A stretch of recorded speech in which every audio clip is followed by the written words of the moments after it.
Let's just get going here. We have Sherry Duggar on here, the Executive Director of Socially Responsible Agriculture Project, who's going to say a few words here. Thank you so much, Sherry, for being here too. Thank you so much, Mark. I appreciate all of your work. You've been hustling to get us some interpretation services, so hopefully we can get that fixed. Thank you to everyone for joining us either this morning or afternoon, depending on where you are today.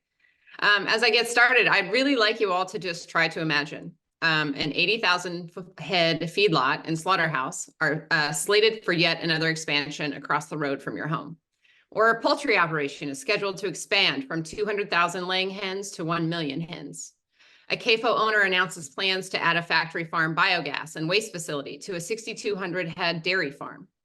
Or a wholesale beef packing company applies for a permit to dump 350,000 gallons of waste into a nearby river. These are the kinds of cases that the team at Socially Responsible Agriculture Project, or what we call lovingly SRAP, sees every day. I'm Sherry Duggar. I'm the Executive Director of SRAP, and I want to welcome you and thank you for joining us this week for our 2024 SRAP Live Summit, which is focused on building a socially responsible food future.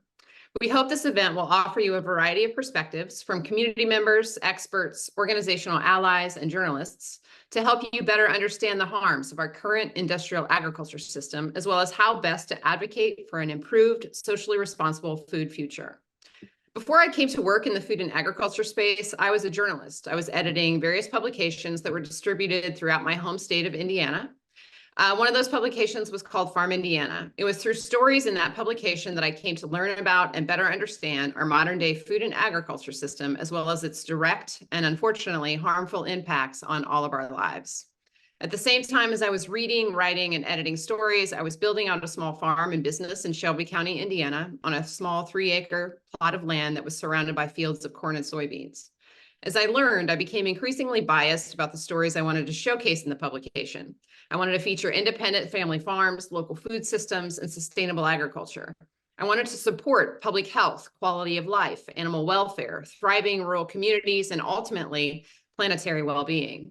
I didn't want to profile or showcase corporate agriculture.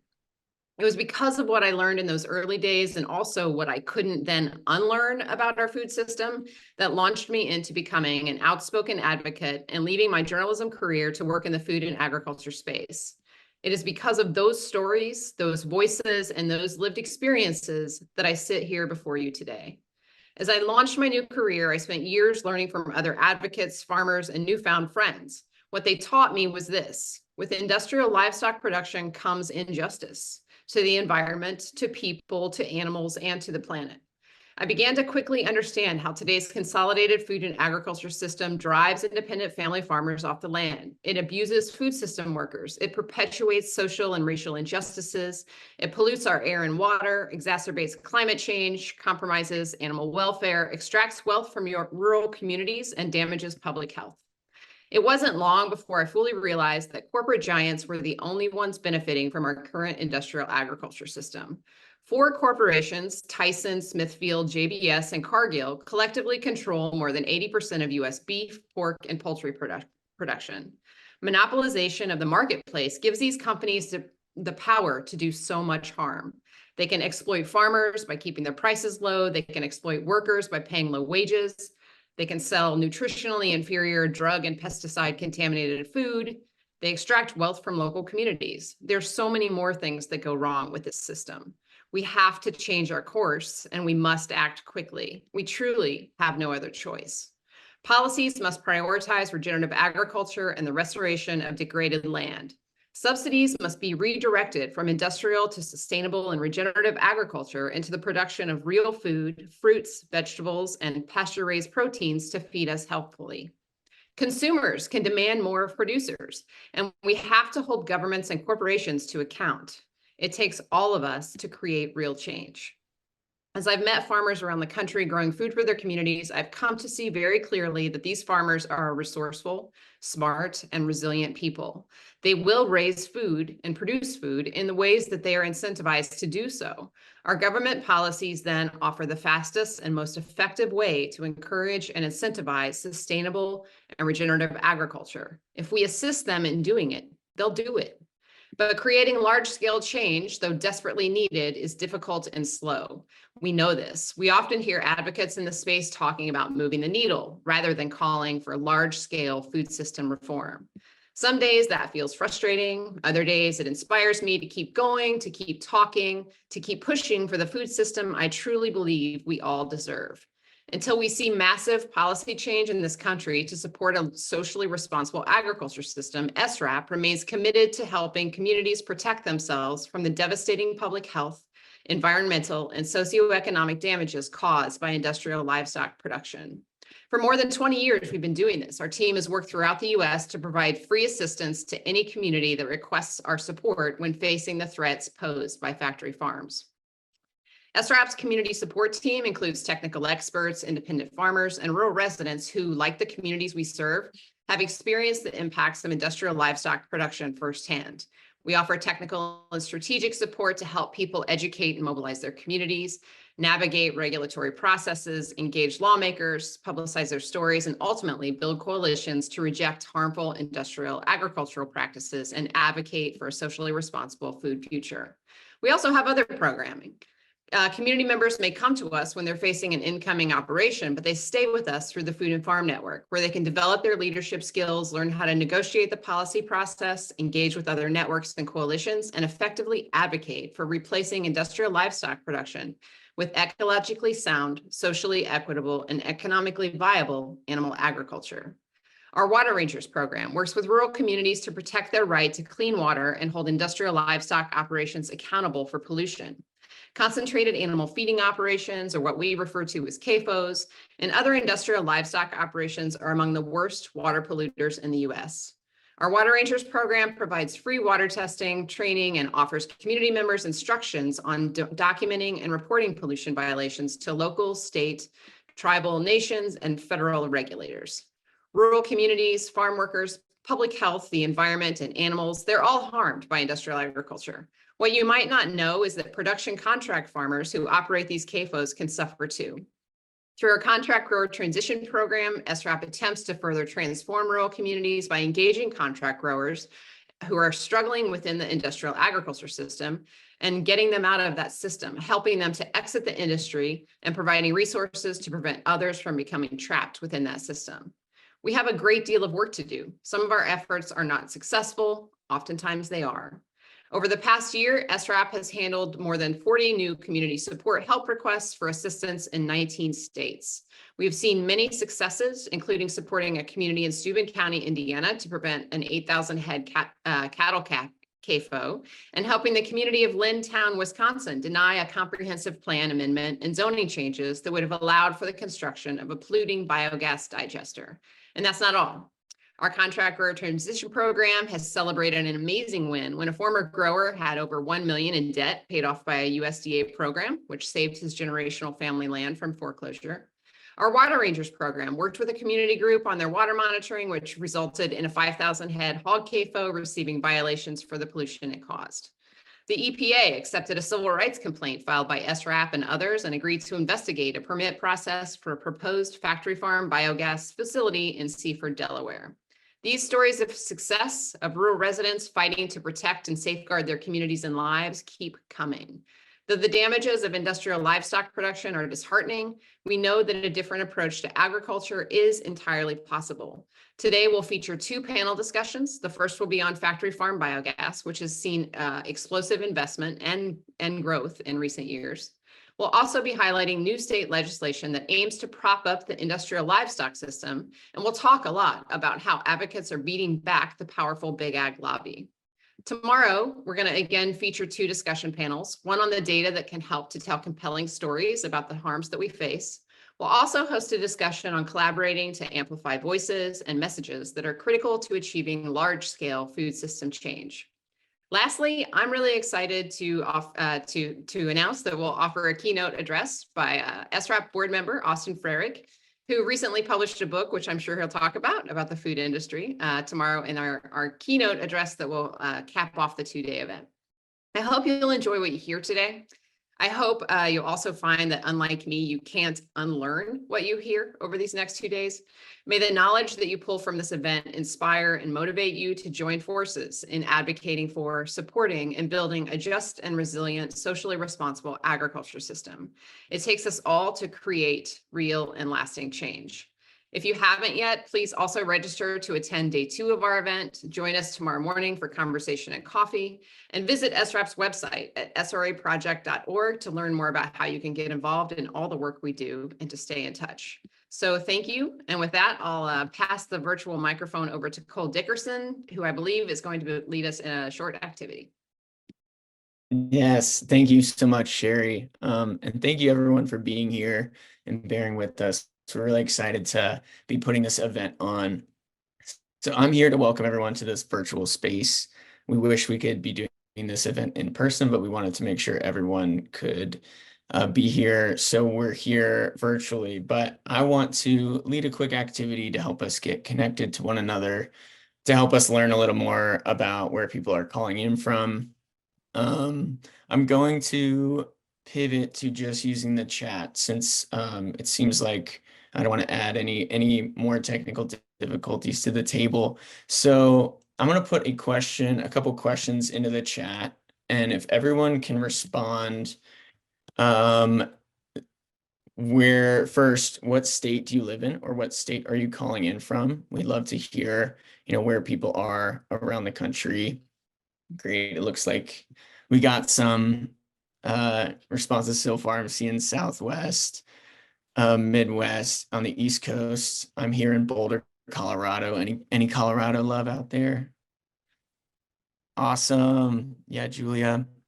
This is so great to see people from all over, and that's a testament to the work we do. We work nationwide, anywhere communities need support in their fight to hold CAFOs and the industrial agriculture system accountable for pollution and the other negative impacts that are often caused from that system.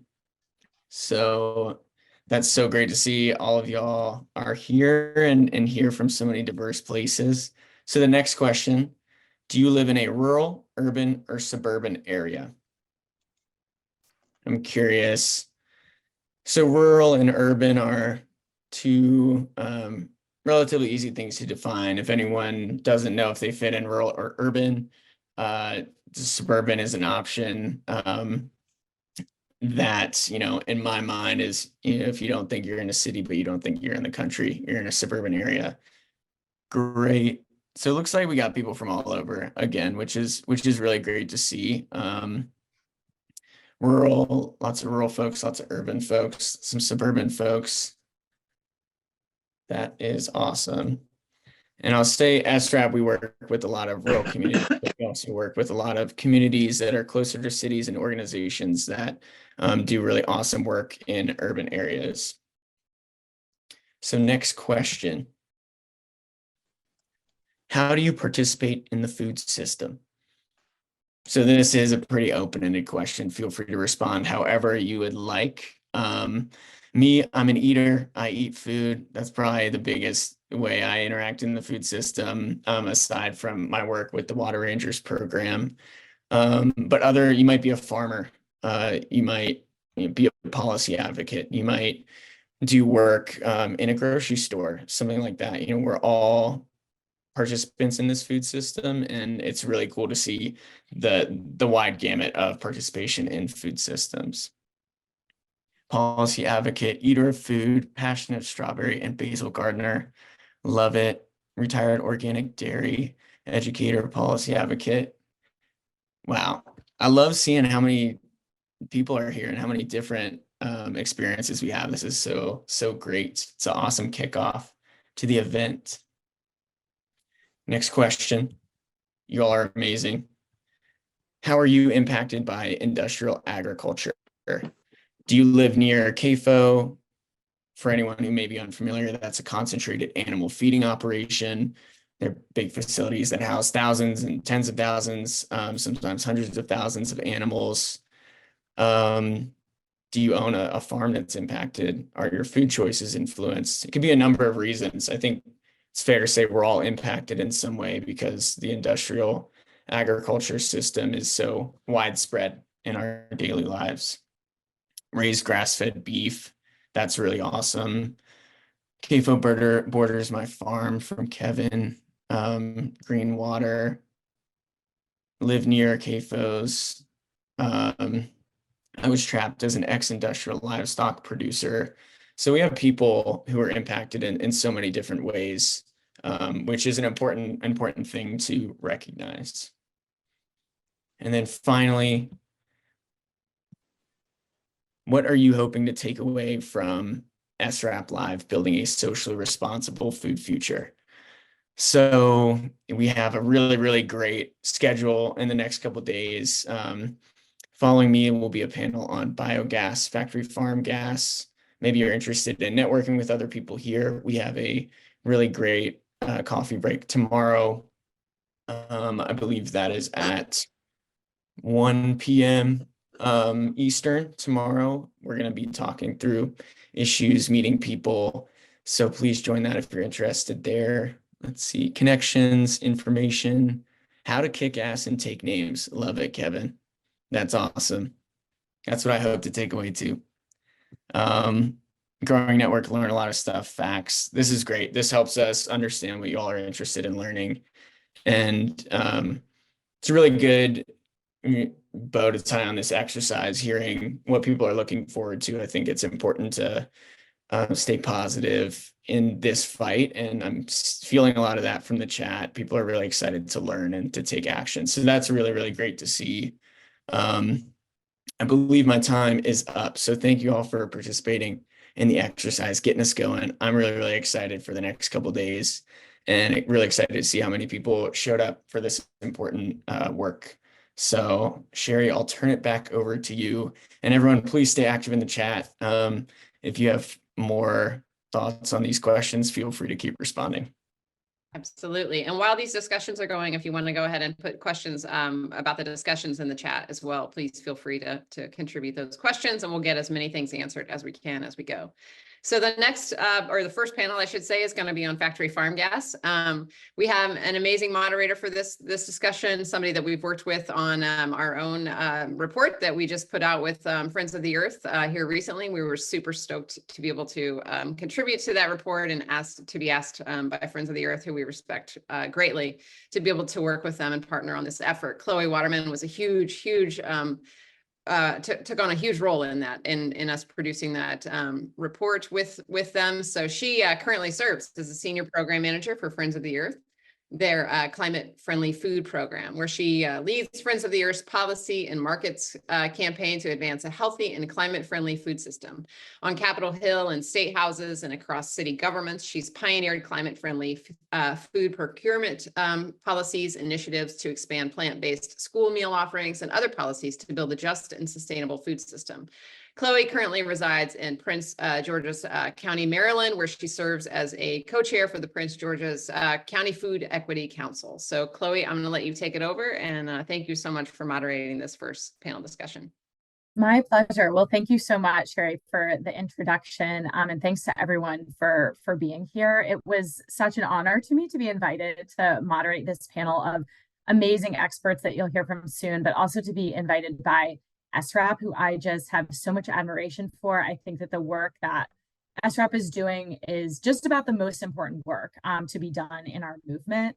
And I know that that strength partly comes from the amazing SRAP staff, but also the SRAP network, which is all of you guys. So just thanks so much for letting me be part of this.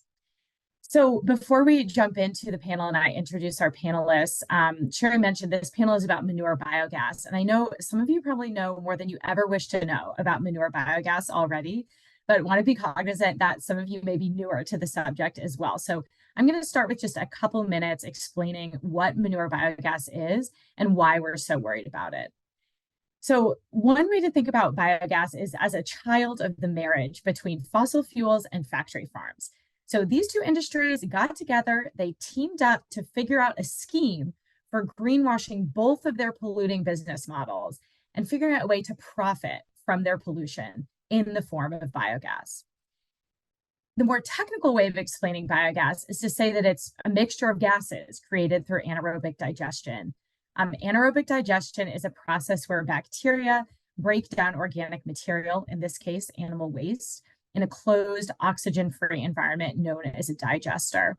And what's left behind from bacteria eating the waste is a combination of gases, primarily methane and carbon dioxide. So it's not dissimilar than to fracked gas, as well as it has a solid and liquid material called digestate or effluent. And you'll hear more about that from our speakers. So this strategy of producing biogas, or we call it factory farm gas, is a more accurate name. Biogas is kind of the industry's greenwash name. It's the cornerstone of the Biden administration's methane reduction plan for the agriculture sector. And unfortunately, the Inflation Reduction Act and the bipartisan infrastructure bill infuse billions of dollars into programs and tax incentives that can be used to support factory farm gas production. So the stakes for this strategy of factory farm gas to work are very high. As you all know here, the world is on track to reach a 2 degrees Celsius increase in temperature this century, which will have catastrophic impacts, including for our food and agriculture sector. Rapidly reducing those emissions, methane, again, is this short-lived greenhouse gas with the global warming potential 80 times higher than carbon dioxide. It's a crucial part of the pathway to limit global temperature increases, and animal agriculture is the largest source of methane emissions in the US. But as you'll hear from our speakers today, producing manure biogas is not the solution.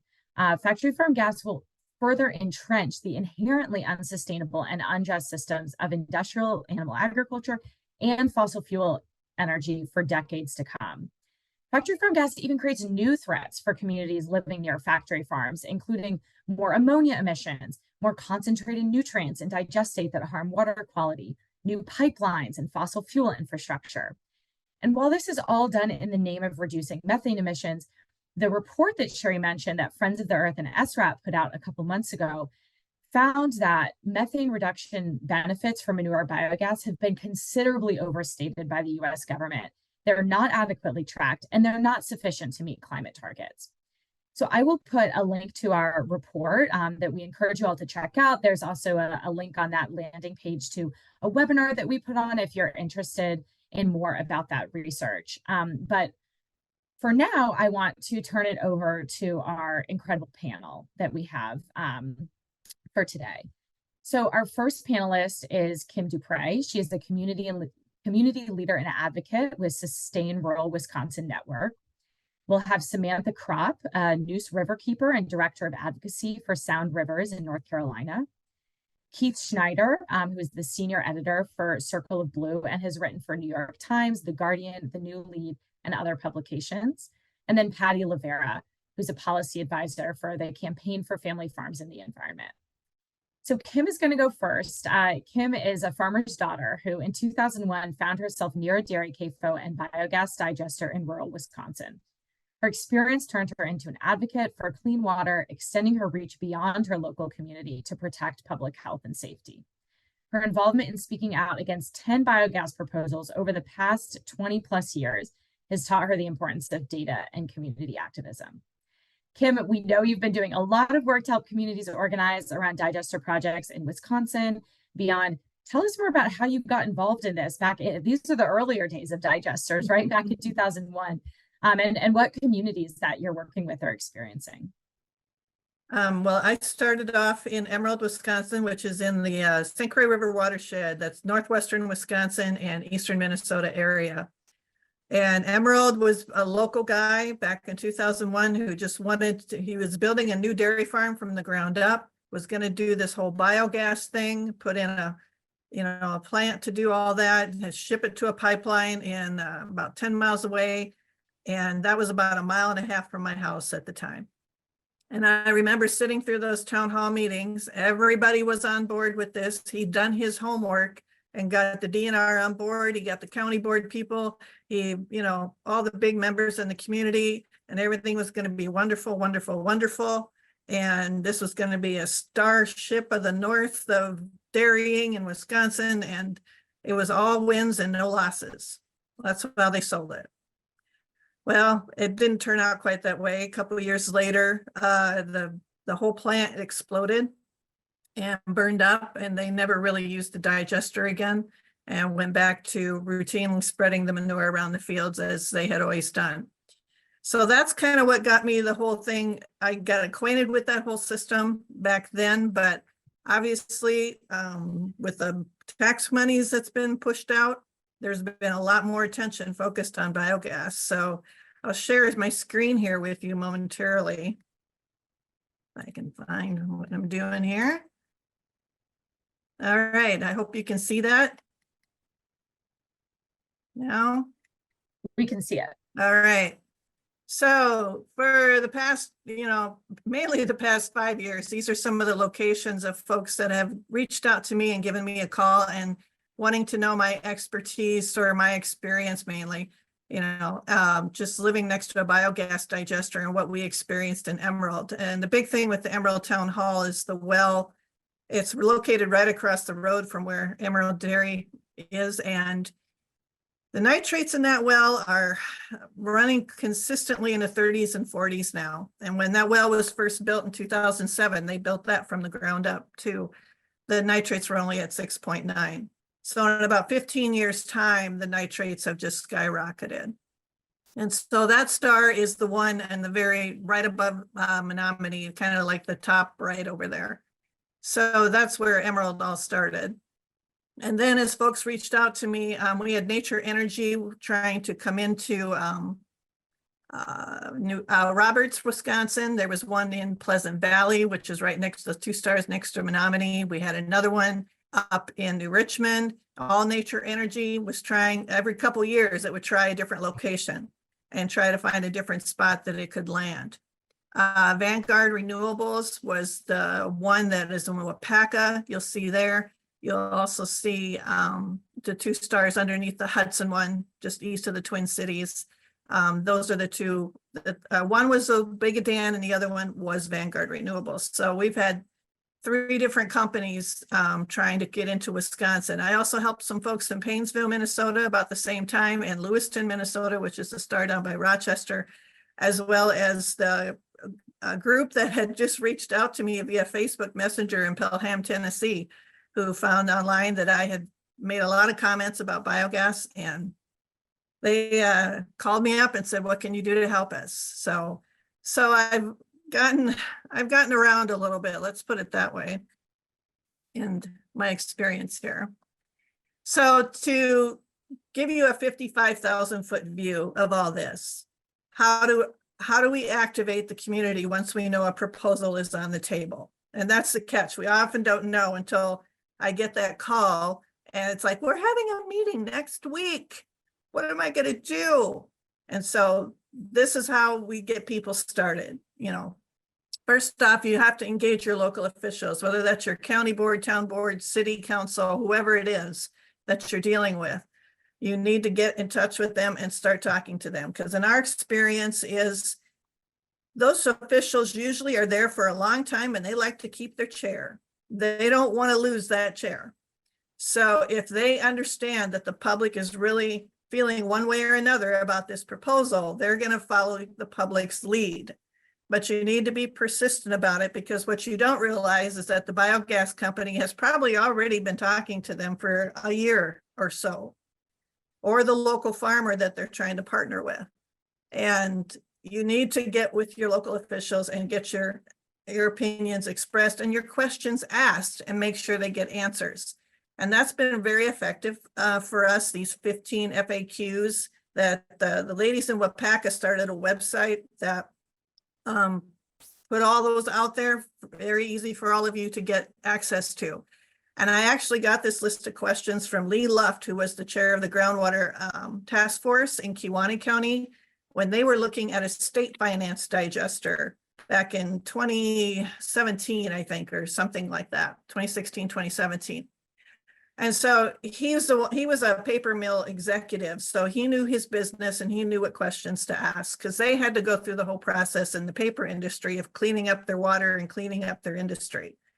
And so he had a great list of questions that I always share with the community, saying, because we don't know what we don't know. Most of us had no idea about biogas. And so if you don't even know what to ask, you don't even know what the concerns could be. And so this list of questions was very helpful. We also have a fact sheet that I call her Dr. Sarah. Dr. Sarah Delfino had made up for us. She did her research paper on biogas and CAFOs in Wisconsin. That was dissertation done back in June. And so she has amazing information that we put out there so that people again have some data to back up the questions that they need to ask. And other things that we encourage the community to do, yard signs is a good way to reach outside of your normal circle. All of us have a normal circle of contacts and friends and family, but the yard signs kind of get you beyond that to people you don't normally meet. Because I know a lot of folks feel like, well, how can you not know what's going on? Well, we're all busy. But we all have busy lives, and you don't always have those certain circles that are tapped into this stuff. And most people don't even like paying attention to politics in Washington, and they would have no clue who their county board supervisor is or who their city council person is. So it's a good way to get the word out into the community and get people asking more questions. We've used a lot of Facebook, websites, social media. I've done YouTube videos for certain communities, explaining our experience, talking about the questions to ask. So these are extremely effective. Again, widening that circle, getting the word out. And actually, one of the town chairmen actually said that what she was reading on Facebook really gave her a lot to go on her own and do her own research and figure out the answers to some of the questions that the community members had. Engaging respected community members, former mayors, the police chief, the local business owners, whoever you can get to engage in your quest for more information, that will be to your advantage. We've held informational forums. I went down and spoke on a biogas panel in southeastern Minnesota, along with a couple other folks. To get information out to people, and then they can decide how they want to question that and apply it to their own life and their own experience and engage their community members and their elected officials. So the things that we tell folks to really check on is their local comprehensive plan. Wisconsin is, I'm sure other states are probably similar, but each city, township, village, whatever, county has a comprehensive plan, which is their version of what the community is like, or what they want it to be, and what it is, what they want it to be, where certain businesses can locate, et cetera, et cetera. So there are some usually very good nuggets in a comprehensive plan that you can utilize to justify your concerns. Also, check about your local water quality and quantity info. Now, Wisconsin DNR does a really good job of putting all this stuff out online. And it's very easy to find out what the nitrate levels in this village of Roberts was. It's back to the 1970s. It was the data that you can base your concerns on. And so it's very, very easy to get in Wisconsin. And I've had the good experience in Minnesota and in Tennessee of, getting even impaired waters list. That's, EPA type stuff. So those are the types of info you would like to have in your arsenal to base some of your questions and concerns on. Municipal wellhead protection area, that is usually the area right around a municipal well where they don't allow certain kinds of businesses there because it is a threat to the drinking water for the community. And so in the village of Roberts, Nature Energy, when they were siting their facility, they picked an area inside that municipal wellhead protection area. And this is a manure processing and storage facility. It's like that should never have gone there. There was ordinances against that, and they were asking for a waiver. So yeah, there's certain areas that are totally off limits to these types of facilities because of the threat to groundwater and drinking water. We also had checked the violation history of Vanguard Renewables out east. They were in Massachusetts and Vermont, and they had 50 violations just on the hydrogen sulfide in the last 3 years of going over their limits out east. And so when folks and local officials have that kind of information, that gives them pause and makes them realize that maybe we need to start asking more questions. We need some more accountability. We could have, you'll hear later about what you can do at the state house and local level with ordinances. Another good folks to ask questions of is your local highway guys, the people who build the roads. This is a lot of truck traffic. What's going to happen to your roads? How are you going to pay for them to get repaired? And even emergency services, EMS, the fire department in particular, because the stacks for a lot of these facilities are a lot taller than the ladders on the trucks that your local fire department may have. And so those are the type of folks you want to get them to weigh in on the situation as well. Other local businesses that could be potentially affected. I mean, some of these facilities, like the one in Pelham, Tennessee, was like within a mile of the school. It was also within a mile of a huge tourist draw called the Caverns, which folks would come in, go down into the cave, have a big concert. It was a very well-respected business that was going to suffer greatly because of the smell or the traffic or other concerns there. And so we always tell folks to get the local people, local business people around you engaged and ask them what are their concerns, how this would affect their business. And lastly, I talk about paid trips to Europe to see their facilities in Europe. In the village of Roberts, actually Nature Energy paid for a couple of the board members and a staff person to fly to Denmark and view the facilities in Denmark. In the village of Ellsworth, the village actually paid for 2 of their village board members and a staff person to fly over to Denmark. But again, that's Europe's very different in their regulations and their placements and their sightings than we are here in America. And so that's not really an apples to apples comparison. So, but look for that, look for any other signs that you can tell that if someone's being wooed inappropriately, especially with finance. And so, this is a very high level of the types of things that we've utilized and knew to check in the past that have brought forth questions that they have a hard time answering. And if they can't come back with acceptable answers, then that gives the community a pretty good idea as to whether or not they want a facility like this. And it's usually no, thank you. And so out of the 10 that I've been a part of, other than Emerald, 9 of them have turned it down. And so it's been, when communities find out what it's really involved in and really entails, they have a lot of questions and a lot of unanswered issues. So that's been my experience. Wow, thank you so much, Kim. This is such a valuable playbook that you've put together, and with a track record of defeating 9 of 10 digester projects, just shows you're one to listen to on this. So thank you so much for sharing all of this valuable information. And I meant to mention in the beginning that if folks have questions, feel free, you can put them in the chat. We also have the Q&A function available. We're going to go to our next speaker now, but we'll have plenty of time at the end for any questions that folks have for Kim or our other panelists. So next we're going to turn to Samantha Kropp, who has something to teach us about what happens when a digester project actually is installed but then fails. Samantha is the Neuse Riverkeeper and Sound River's Director of Advocacy, monitoring the health of the Neuse and its many tributaries in North Carolina.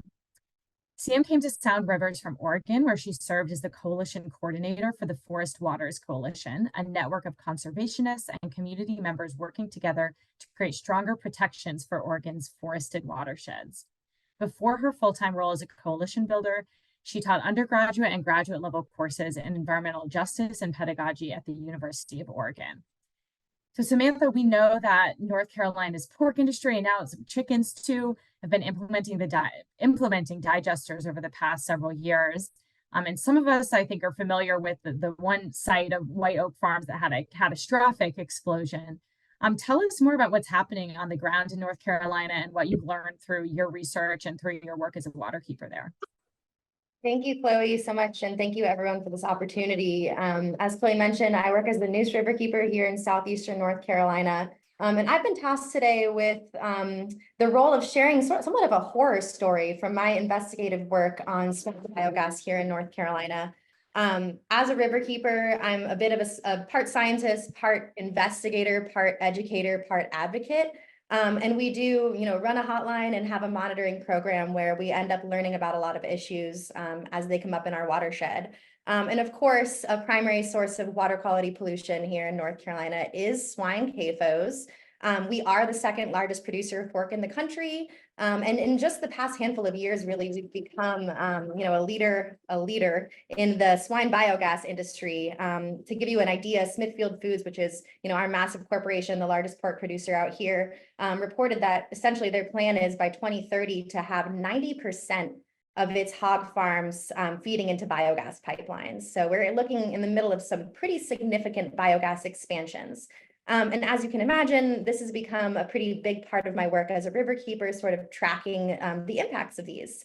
And part of the way that we do that, aside from doing sort of our monitoring of land and waterways, is we also partner with a nonprofit named South Wings, shout out to South Wings, who connect us with volunteer pilots to get up in the tiny little single engine Cessna planes and fly over the watershed to get a look at things that we just can't see from the ground.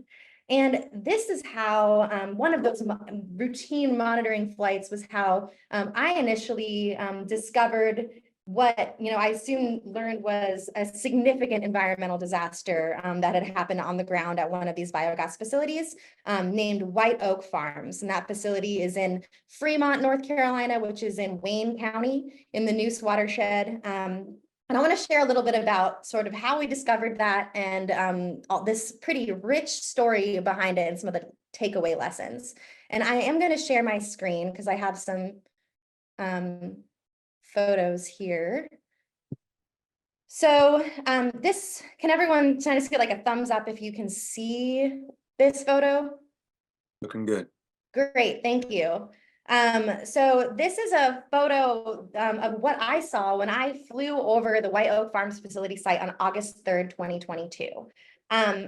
What I noticed immediately, and what many of you might notice looking at this if you're familiar with how biogas operations operate, is that the cover on the covered lagoons was flat. There was some water pooling on top. I also noticed that the surrounding area, the berm surrounding the lagoon, had been disturbed. There had been a lot of land clearing, land moving around that area. So that was a red flag for me. And an immediate next step is we do what river keepers do, which is we dig. We dig into the paperwork database of DEQ to see what the heck is going on. And in that digging, what we uncovered was a story of how 3 million gallons of hog waste, swine carcass, and expired meat ended up erupting from this covered lagoon and spilling into nearby wetlands and a water of the United States called Nahunta Swamp. And this was months before I flew over and saw this for myself. So this was an environmental disaster that occurred months before. And this sort of really terrible science experiment, as it sort of infamously became known, thanks to this headline from the News and Observer, a quote from one of my colleagues who worked on this case very closely with me, is sort of an example of a worst case scenario of what can go wrong with unregulated, unresearched experimental biogas. So I want to spend some time really digging into the history here. In order to understand this disaster, we have to look at how this facility got to this place. So rewinding back to the 90s, a long time ago, the Balances, who are the owners of White Oak, they first started operating a typical swine CAFO. They were permitted to have 5,500 sows on site. But later in the early 2000s, they were looking to expand. But there was an issue because of a 2007 moratorium in North Carolina that we have on swine expansion, thanks to the amazing work of a lot of environmentalists, environmental justice advocates here. That moratorium disallowed the prevention or disallowed the expansion of CAFOs, of swine CAFOs. And so they were kind of stuck. However, the Balances found a loophole in North Carolina's 2007 Renewable Energy and Efficiency Portfolio Standard, which was an act that supported renewable energy, but it required that 0.2% of North Carolina's renewable energy come from swine waste. And in that piece was how they were able to gain permission from DEQ to expand their operation to 60,000 hogs from that 5,500 number, if and only if they install an anaerobic digester, which is what they did. So I should note that this 8.7 million gallon anaerobic digester that was installed was earthen lined, despite the fact that North Carolina has rules requiring that any expansion of a lagoon has to have a synthetic liner to prevent groundwater contamination. They moved forward with this earthen lined digester. And over the following years since that time when they started operation of that digester, there were several documented issues on site. So DEQ's records indicated a small spill in 2018 from a clogged pipe, a slew of failure to keep records, inadequate record keeping, inadequate notes on sludge levels, sludge surveys, kind of a mess of lack of record keeping in that time. And yet, fast forward to 2020, the DEQ approved an update to the biogas permit. So instead of simply allowing typical utilization of swine waste for the generation of methane, the new permit allowed for up to 20,000 pounds of food waste like hot dogs or deli meat and 210,000 pounds of dead pigs, or what they call in the industry liquefied pig. I learned, sorry for sharing that, but had to share that. And so all of that got to be added now into this anaerobic digester. And during the same time, the COVID pandemic hit. And despite the fact that the farm was permitted to have the 60,000 hogs on site, they only had around 100. And by 2021, they only had 50 hogs on site. So what ended up happening was between that period in 2021, essentially the manure-based waste stream changed over to a mortality-dominated waste stream. So instead of generating methane from manure, they were mostly generating it from LP, liquefied pig, and expired hot dog waste. And this is important. So during this time, that change resulted in a change in the energy output. They actually noticed that it increased the methane production, and from an energy production standpoint, the facility experienced its best period to date. However, during the same period, the wastewater characteristics changed. Ammonia, copper, zinc showed noteworthy increases, and that's probably due to the higher solid content of the waste inputs. So that's important. So all of this is the backdrop. This report, this 2021 report, noting that change in energy and that change in wastewater characteristics really came just days before the DEQ got on site and found in January 2022 an unreported spill. Now, this was a routine investigation that they were doing, and what they found was a spill of oozing, this is not my language, oozing waste foam that had been coming out from underneath the digester cover. So at this point in January 2022, and the facility operators attempted to cover this up with hay. And so DEQ noted that this was, they, tried to be covered up. They issued an NOV, and the facility continued to operate business as usual. And then 4 months later, on May 30th, 2022, the facility reported, and I should note this was in the middle of the night, the facility reported a failure of the digester cover resulting in the discharge of what I said in the beginning, 3 million gallons of that slurry of hog waste, deli meat, liquefied pig. And that contacted wetlands and contacted that water of the United States, Nahunta Swamp. That spill continued on for weeks, and by the time it was stopped, at least 37,000 gallons had reached wetlands, and more than 4 Olympic-sized swimming pools worth of waste had been spilled, to give you a little image of that. And I want to reiterate that, at the time we discovered this via flying over, no fine had been issued at that time. And we only found out about this because of chance, because we were doing a monitoring flight and saw this and then did our digging. And despite the fact that North Carolina law says that 15,000 gallons, if 15,000 gallons of a spill meets surface waters, you have to put it in the newspaper. There was only a teeny little press release sent out that we were able to dig up later. So this was truly unknown to the world, despite the significance of this spill. And so at that point, I'm behind on my slides. Sorry, I should have trigger warninged with the disgustingness of these slides, but this is what the DEQ, this is DEQ images. This is what they were looking at. This is the foam that, slurry that spilled. And what I want to do now is just spend a minute or two talking about sort of how we responded as river keepers. So discovering all of this, we decided that what should we do? We should go out and we should do our own sampling. So we went on a pretty outrageous adventure down Nahunta Swamp. I included some photos of us dragging kayaks, and one of the most wild sort of backcountry field experiences that I've had in this work. But we did this on 4 separate occasions to do water quality sampling in the Nahunta Swamp Creek and the channels draining off of this biogas facility. And no surprise, what we found was that extremely elevated levels of fecal bacteria and nutrients were running off of this facility, both via surface water channels and by tile drains. And so, you know, for you nerds out there, we're talking E. coli levels like 1,900 MPN or off the charts. And then, you know, TKN at 30 milligrams a liter, nitrogen, nitrate at 15 milligrams per liter. This is, you know, very significant. So we, Sound River, sent numerous letters to DEQ. We engaged them in the conversation. We, of course, you know, scurried up a bunch of news media on this to get public attention and awareness on this.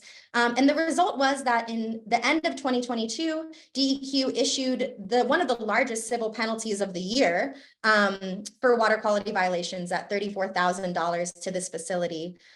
Basically for, you know, for the discharge and for all of their failures to record keep and do their monitoring and to essentially do what they were required to do as operators of this facility.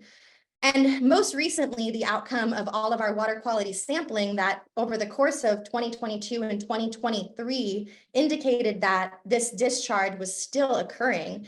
Most recently, in November of last year, the DEQ actually issued another NOV saying that not only are they not going to renew their permit for these lagoons, thankfully, but that they need to close out these lagoons. So they are required now to formally close the damaged lagoons and get them off the landscape. So the hitch and the way that I will end this is that unfortunately, the facility operators are, you know, unable to come up with the money to do the closure. So these lagoons are, while they're not operating now, and while there are no swine on site, they continue to sit on the landscape.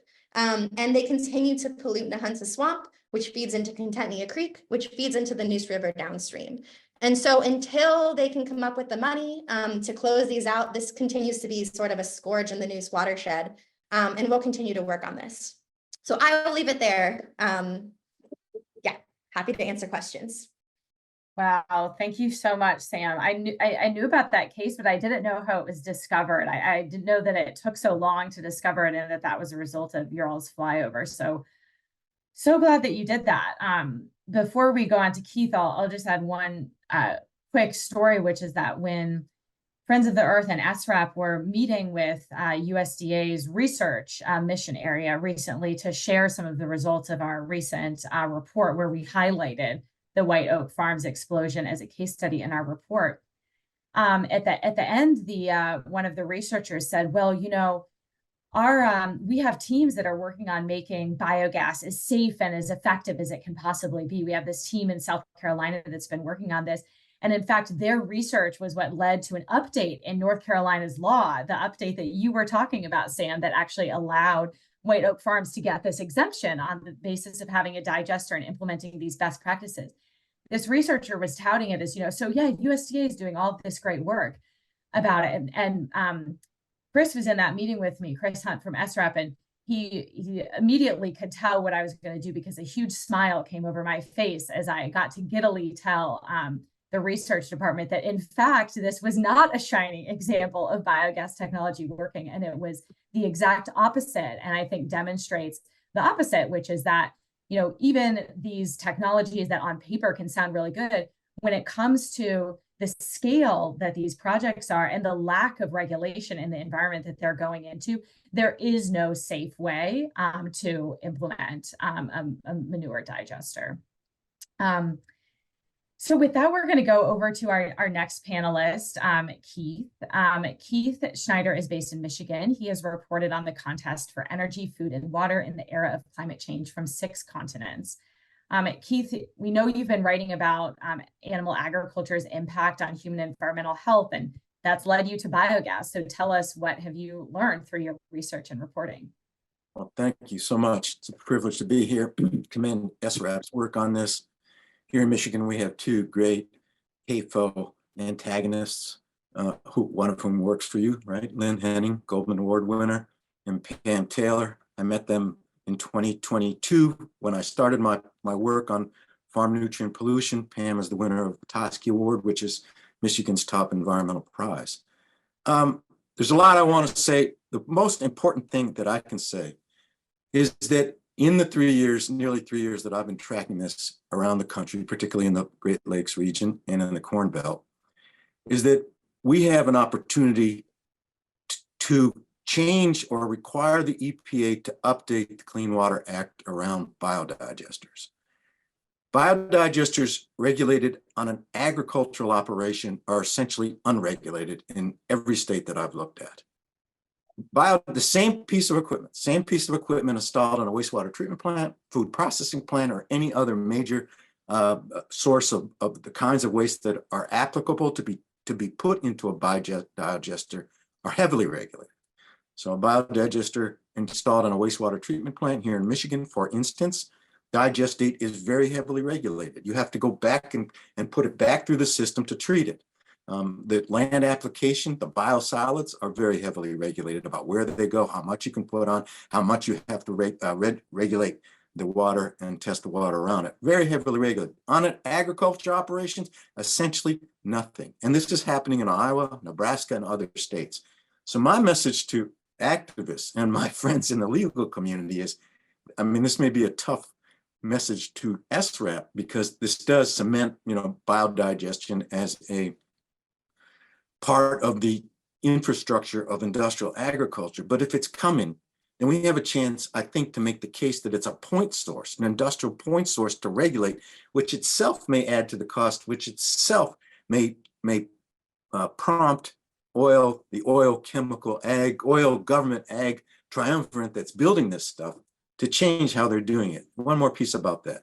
Here in Michigan, Chevron is one of the big players, right? Chevron has built 5 biodigesters. Two farms that are attached to a Chevron Brightmark biodigester south of me, about 100 miles, will be treating their digestate in the Muskegon wastewater treatment plant. Now, how are they doing that? The state has spent $60 million to help finance a $17 million waste pipeline from some food processors in the center of the state. And these two farms and that biodigester are going to tie into this wastewater pipeline, taking it to the Muskegon wastewater treatment plant, where they will spend $1,000 a day to get it treated, which means that there's an opportunity to treat this waste in a way that's responsible, socially responsible, ecologically responsible. I think it's the only one on an ag operation that does this, that's going to do this. That's my big message here. Now let me go into my sort of background with your permission.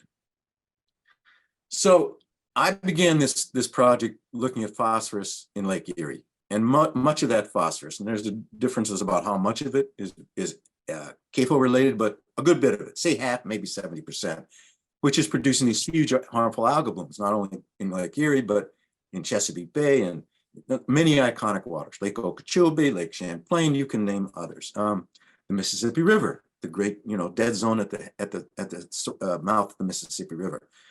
And that led me to nitrates, which is a worse problem in the Corn Belt. It's just worse, it's much worse. And this is what I call a national scandal. It's a national scandal. Agriculture now is the largest polluter in the history of any industrial sector in US history, period. It produces more water pollution, it produces more air pollution, and it's the largest source, says this EPA, although EDF's METHSAT may change this. EPA says it's the largest source of methane into the atmosphere of any industry in the country.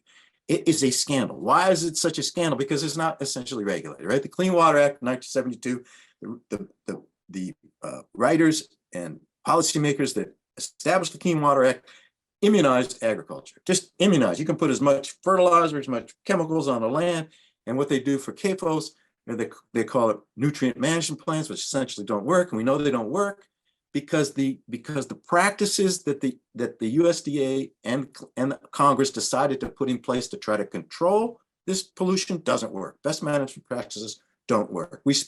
I just did a piece, y'all can look at it, type in toxic terrain, Keith Schneider, you'll see it. Just produced a piece that says, we spent $30 billion in the upper Mississippi Basin states since they started the work to try to control the dead zone at the mouth of the Mississippi, or near the mouth of the Mississippi, $30 billion on conservation practices, best management practices. Now they work, if you put them in place for 10 years or 15 years, they can work individually, but not enough farmers are interested in it for lots of reasons, and they're not working. And we know that. Nitrate pollution is increasing in groundwater and in surface water in every state in the country where there's major CAFOs and where there's major corn, which is the Corn Belt, the most heavily fertilized crop. Secondly, Congress and the Biden administration decided with the infrastructure law and with the Inflation Reduction Act to make this worse, right? Why did they going to make this work? Because they've decided that agriculture, corn, ethanol, and CAFOs, manure for methane, they're driving agriculture closer and closer to the center of US energy production. That's why the oil industry and the ag industry and government have come together around biodigesters. And the government, since 1993 under Clinton, had been promoting this technology and promoting this practice in order to treat waste from CAFO since 1993. Michigan, I learned, is the second most active industrial biodigester development state in the country outside of California. And this new development, these are $20 million machines that are being installed here, 5 by Chevron, and an equal number, almost an equal number, by a group called South Jersey Industries, SJI. They're a New Jersey-based natural gas producer, natural gas processor, natural gas pipeline shipper that's come here to build these huge biodigestion operations on our dairy farms on the Lake Huron side, the east side of the state. And Chevron has got the west side of the state. So many of our largest dairies are now equipped with these biodigesters. And it is just, it's gonna produce a mess. It's gonna produce a mess because that digestate is more concentrated phosphorus, more concentrated nitrogen, more available, more ecologically available for plants, and more mobile in the environment into the water. Now, if you study this stuff, you'll learn that the plants only take up a small portion of phosphorus and nitrogen. You know, up to 70% of nitrogen, nitrates that get into the field run off. Or if they don't run off, they're drained into a system called tiling. So much of the land, the agricultural cropland in this part of the country is drained by a network called tiling. And essentially they're perforated pipes that have been installed under the crops that act like, they act like vacuum cleaners. And so anything that comes on the surface is sucked into these tilings and drained into our ditches, which go to our streams, which go to our river. And best management practices are not working at all to stem that pollution. So the last piece that I can just say about this is, we face, if this is not stopped or at least halted, a more mammoth pollution problem in which our government leaders, big ag and oil industry is going to tell us, oh, we have a solution to that. We can solve that with, buffer zones and cover crops and planting this and that, and changing our ditching systems, and we can solve that with best management practices. And I call that the most expensive, ineffective pollution prevention program ever devised in the history of the world. Wow. That was powerful, Keith. There are some powerful quotes in there. And yeah, I think people just don't realize, the people in this room do, but policymakers do not realize the kind of scam that is the lack of regulation of industrial animal ag and all the forms of pollution that we're enduring from it. Can I add one more piece? Yeah. Just very quickly. When the IRA was passed, it is the most significant change in agricultural production, strategy that we've had since Earl Butz, said plant fence row, the fence row, right? It is the most significant change, which has the most profound implications for the climate and for water pollution and for people's health, right? In, what is that, 50 years, nobody said, hey, this is a really important change in federal environmental policy. We should do an EIS. We should at least do an environmental assessment. Nothing. There was nothing. And the environmental community, I don't know what SRAP said about this, but I have a dear friend at the top of the NRDC, Natural Resource Defense Council, who I talked about this about a month ago. I had no idea all this was happening. And I said to him, I'm not going to say his name because I don't want to embarrass him. I said to him, dude, we're facing an amazing change and potentially terrifying, perilous change in ecological sustainability of America right now over this policy. And none of you guys took a look at it and said, hey, we ought to evaluate what this means for the environment. So there's another piece that I've been advocating, with my friends in the environmental community and in the legal community. Food and Water Watch is great on this. SRAP is doing tremendous work on this. There are some others. Lisa Dorr is on this call. She's amazing. Pam is on this call. She's amazing. But that's what we need to do. We need to organize about a response, a regulatory response, a political response that says, wait a second. We're about to pollute the hell out of this country more than it already is by the worst polluters that have been in the United States. Let's at least look at an EIS on this and get a plan for how to deal with it. Agriculture is not, 80 acres and 20 cows anymore. It's 10,000 acres and 1,000 cows or 10,000 hogs. These are really sophisticated operations that produce an amazing amount of food and fiber and all the rest, ethanol, fuel, energy, whatever. They can handle the cost of the changes in management of their incredibly mammoth, colossal waste stream. And we ought to be demanding that. We ought to be demanding it and doing the same things that Pam just said at the national level. Bringing the information, making the case. Well, I'm with you, Keith. And another person who's with you and is doing that exact work at the national level is our next speaker, Patty Lavera. She is the policy advisor for the Campaign for Family Farms and the Environment, which includes some of the groups that you just mentioned. It's a coalition of state and national groups working to fight factory farms. Before her current role, Patty was the policy director at the Organic Farmers Association and served as Food and Water Watch's program director for 14 years. She holds a bachelor's degree in environmental science from Lehigh University and a master's degree in environmental policy from the University of Michigan. Preceding her time at Food and Water Watch, Patty was the deputy director of energy and environment at Public Citizen and worked as a researcher at the Center for Health, Environment, and Justice. Patty, over to you to tell us, you're fighting the good fight. Tell us how it's going in Congress. Sure. Hey, everybody. Happy to chat about this infuriating topic. So we've heard a ton of good stuff. So I just have kind of a couple of things maybe that round out the conversation about why this topic is so infuriating. So I work with a coalition of groups from state-based groups in the Midwest, some national groups. And what we have in common is that we don't like factory farms. And we have an analysis where we really think that we need to deal with the factory farms system. There's a bunch of reasons we have factory farms. It's not because we're unlucky. It's not because they make sense. We have a lot of policy and economic and power decisions that have given us this system. And unfortunately, digesters, especially this current new wave pushing digesters and factory farm gas, is unfortunately making that possibly entrenching that system. And we think it's one way to think about this industry, in addition to the individual fights we have to have community by community to try to block them. So there's lots of things that prop up the factory farm system, our farm policy and corn and soy that are the animal feed, not enforcing environmental rules, the buyers of the product, the meat or milk processors as they got bigger. CAFOs got bigger to supply them, but increasingly in the last decade, we see this additional factor, which is an stupid amount of investment in this particular piece of digesters. And we really have to, one, call that out, because a lot of it is public money that could be doing something else.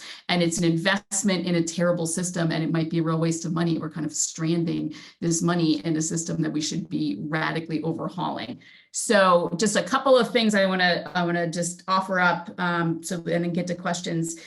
We heard from Kim, the technology of digesters has been around for a while, and there's been kind of waves of interest, and then the bubble bursts a little bit, and then it comes back. We're definitely in a potential boom right now. There's a tremendous amount of hype and a tremendous amount of investment in a newer generation of this. And I think it's worth talking about some of the characteristics of this new generation of the technology. And this isn't true everywhere in the country. There's different flavors based on, what animal you're talking about, where you are in the country. But we're seeing more and more of these very large digester sites that would serve multiple factory farms feeding into it. And that's notable for a couple of reasons. One is you got to move the manure to the digester, and then you have to move the gas somewhere where it's going to be used. And that's extra infrastructure. In addition to the footprint we already have and the worries about, what's happening at the actual lagoon.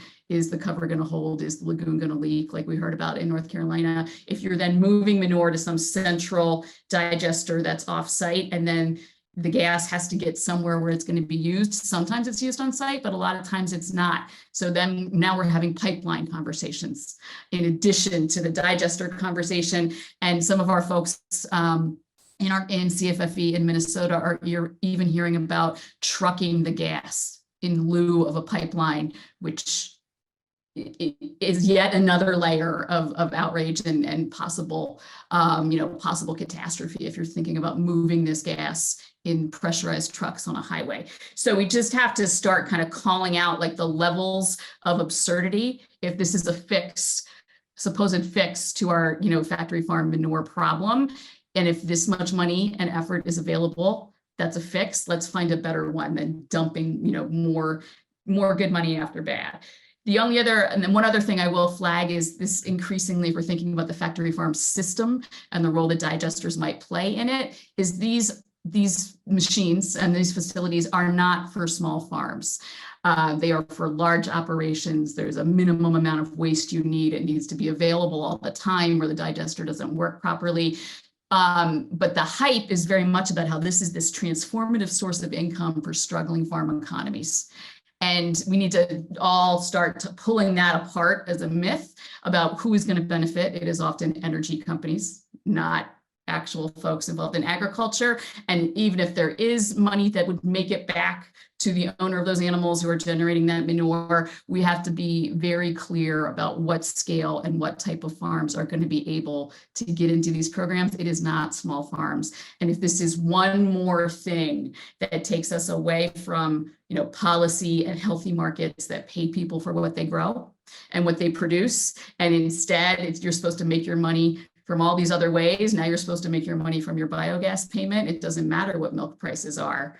That may work for big guys, but it's not going to work for small farms that have to make it on the milk price. So we need to just call out yet another myth around this industry that it is not going to save small or mid-sized farms. This is technology and very financialized arrangements that is for the biggest players. So super quickly, in DC and in lots of policy circles and state capitals, the hype machine around digesters and factory farm gas is unbelievable. And it's really mostly bullshit, right? There's just a lot of greenwashing going on in no particular order. And this is an incomplete list. Some of the nonsense that is being spewed about this technology and how it will save us all include that it somehow makes the waste go away. And we know that's not true. We've heard from speakers today. There is still waste to be dealt with, and we are not, in most places, it's not being dealt with appropriately. There is still digestate and water that has to be dealt with.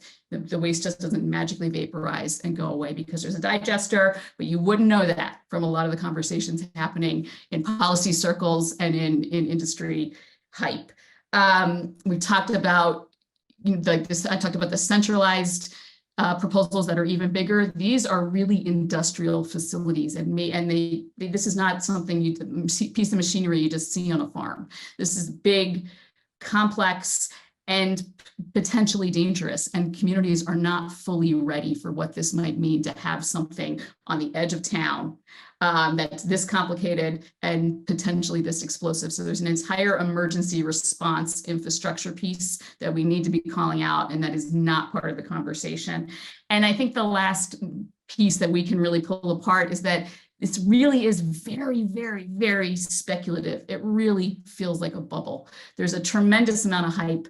There is a tremendous amount of other people's money being used to build these things. And if some of those conditions change, it really could fall apart. And then, we already heard from Kim earlier about, like, they built these things, it exploded, they stopped using it. So we need to talk about, just really call out some of the hype and some of the greenwashing that's happening. And one of the key pieces of calling that out is really talking about the money. These facilities don't want to pay for these things themselves. They want to use other people's money to do it. So a quick list of the places that are contributing money to this that is not the backers of the projects. They're not putting their own money out there, getting it from elsewhere. So a quick list, depending on where you live, there could be tweaks, but places you could look for that it is openly discussed at digester conferences about, like, getting your project paid for. California is paying for a lot of this. We are building digesters around the country because of a California specific program called the Low Carbon Fuel Standard, which prioritizes manure-based biogas over other actual renewable sources of energy.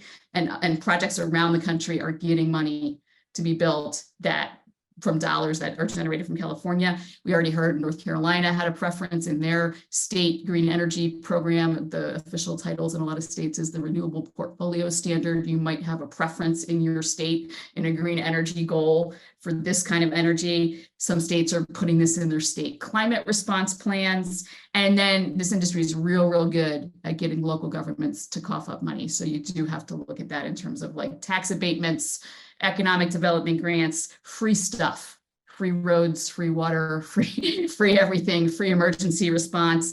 And in some cases, demanding that local governments put up cash to build pipelines to move either the manure or the gas from a pipeline.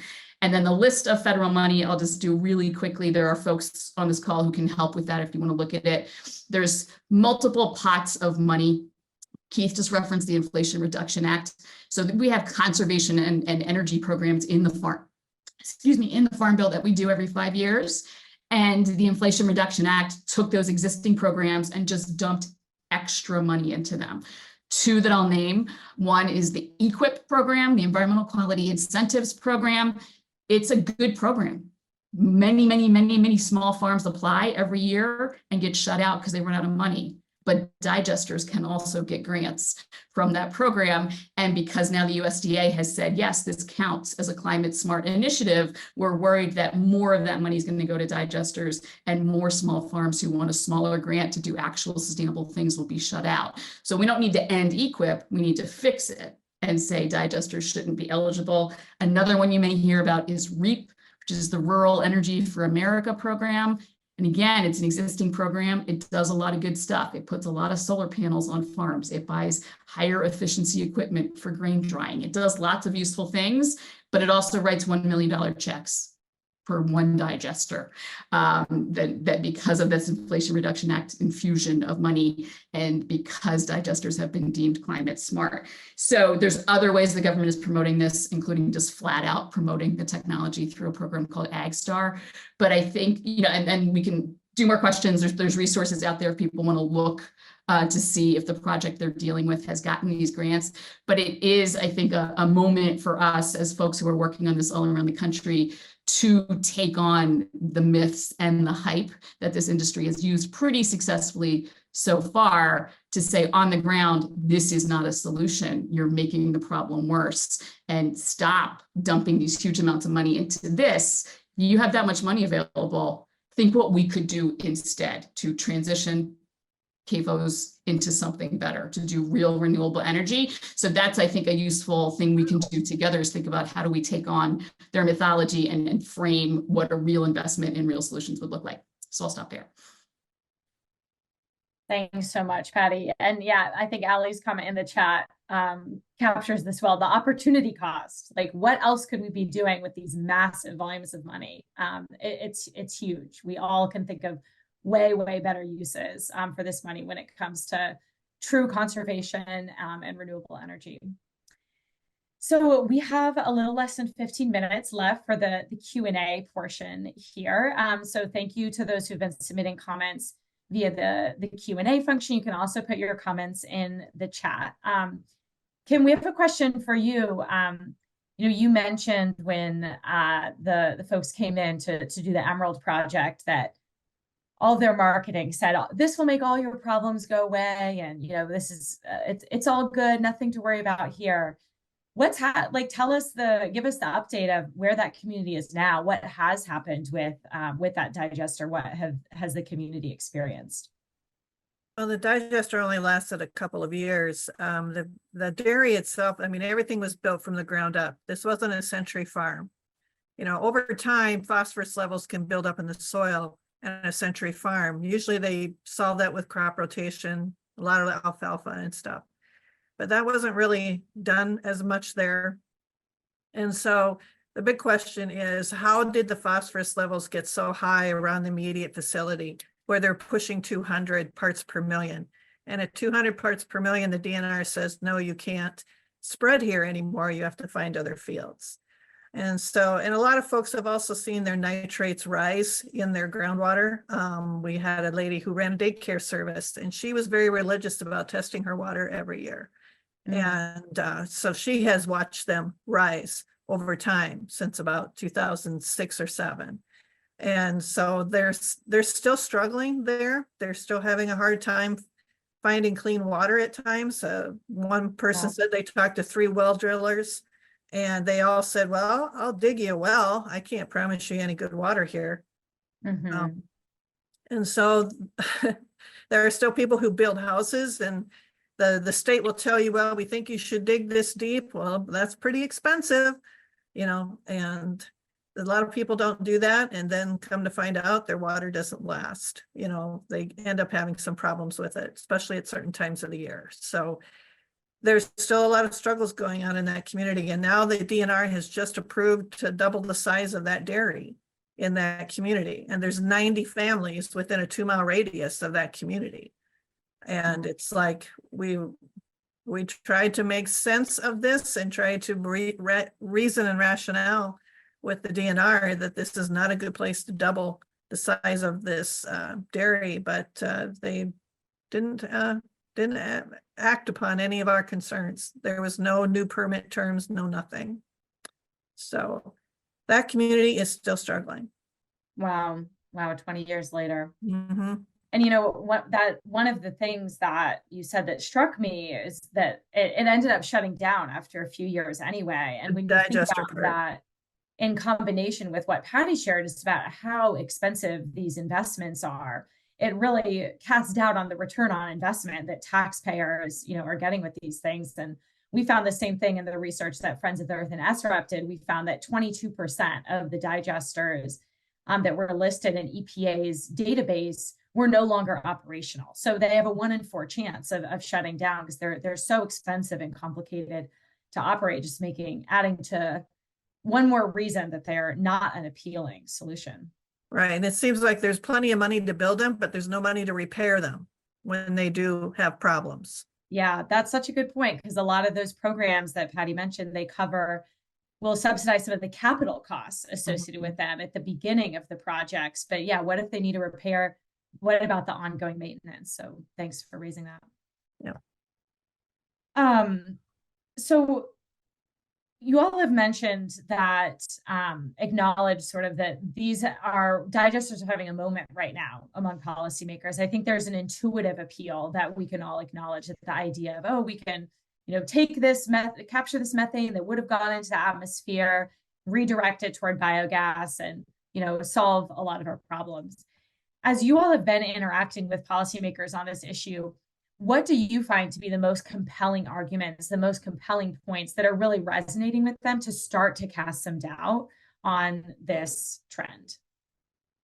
Well, one fun fact in all of this is that of the of the total volume of methane produced by a CAFO, right? A large livestock operation, only 30% of it comes from the manure. 70% of it comes from burping and farting.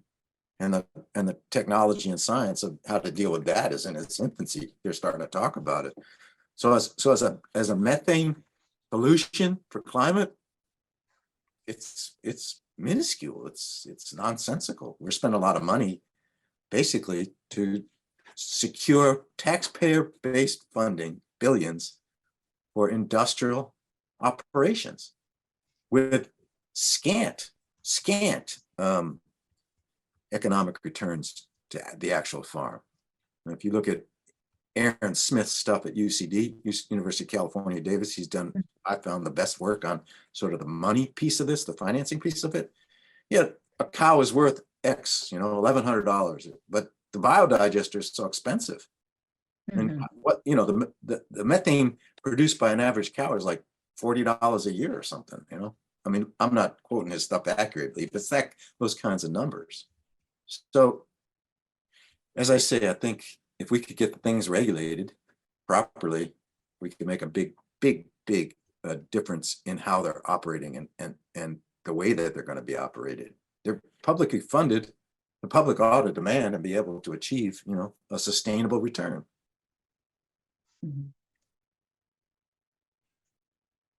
Any other panelists want to add on to the sort of arguments that have resonated most with their local or national policymakers on this?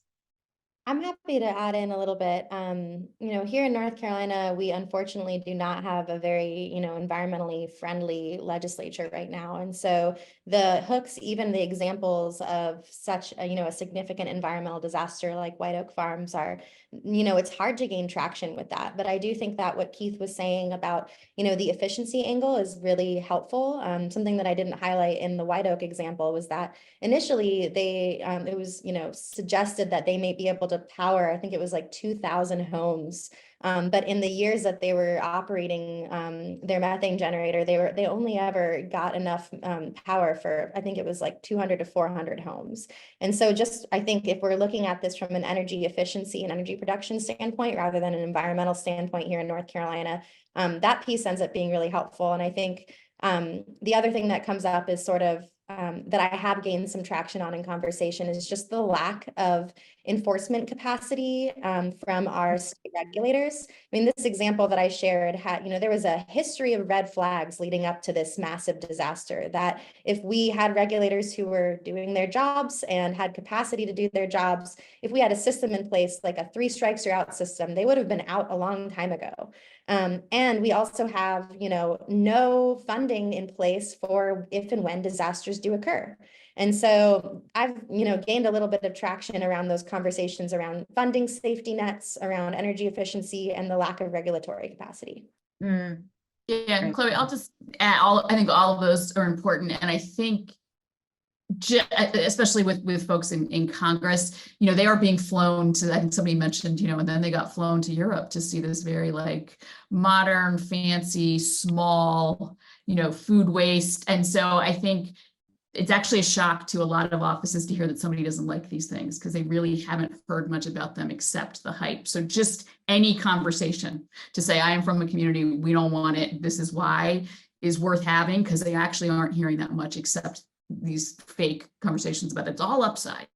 And then I think, the scale is different. The industrial nature is different, how they aren't willing to pay for it themselves. And we've had a little bit, and I'll put it in the chat, we've had a little bit of a moment. I think we're building some momentum to talk about, you're putting enormous amounts of money on the table from the Farm Bill, from the Inflation Reduction Act. We're not asking you for new money. We're asking you to spend that money more fairly. And, like IATP, Institute for Agriculture and Trade Policy, has done a nice analysis of if you took some of this money that we're spending on these factory farm practices and just moved it to these practices we know are real that smaller farms use, that's not new money. That's just a better distribution. We could do hundreds of grants over here with just one grant for a digester.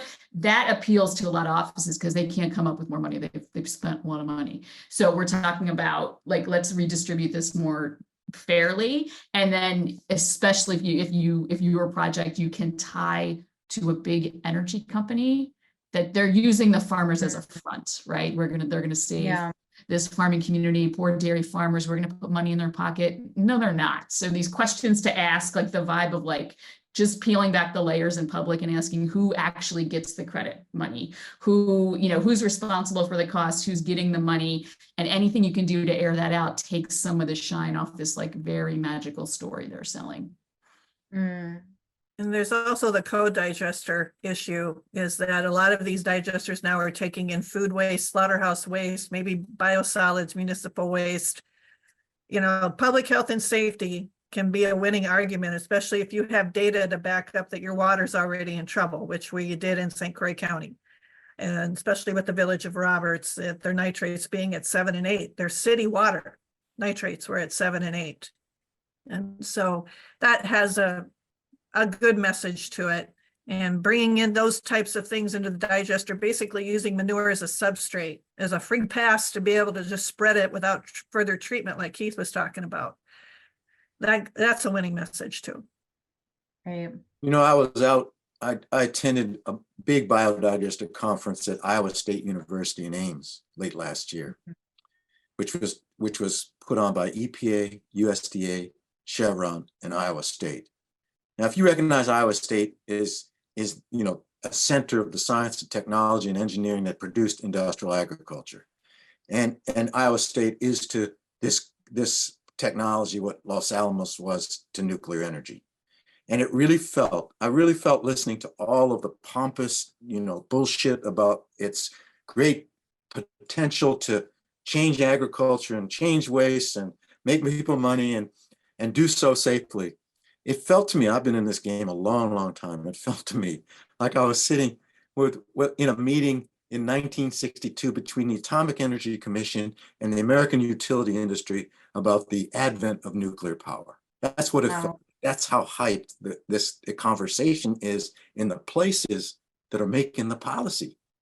They're not hearing any kind of chatter in opposition to it in most places. And that's because it's complex stuff and the media is not doing it. I don't have a lot of people I'm pushing aside to tell these stories, Wow. Well, we are about at time, and I think that's a very powerful way to wrap up this session. That we're at this moment where the evidence is clear to us. It's clear to the people in this room that this is not the path. And we're at a time when so much money has been invested into this strategy, and there's so much hype around it. And so I think the combination of, we heard from Kim and Keith about site fights and fighting these individual operations. We heard from Sam about the importance of monitoring and being vigilant, telling these stories and getting this information out here. Heard from Patty and others about the importance of being vigilant and proactive with policymakers, both at the local level and federal level. Kim shared her playbook of, here's all the things to do if you think a digester might be coming to your town.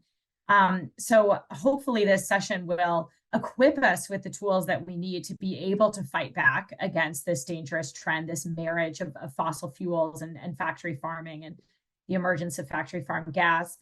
And I'll just close by saying that you all know this already because you're here at an SRAP meeting, but SRAP is in a position to help local communities with these fights. And as Kim was going through some of her checklists, I thought, well, I would have no idea how to find, that plan or figure out that zoning law.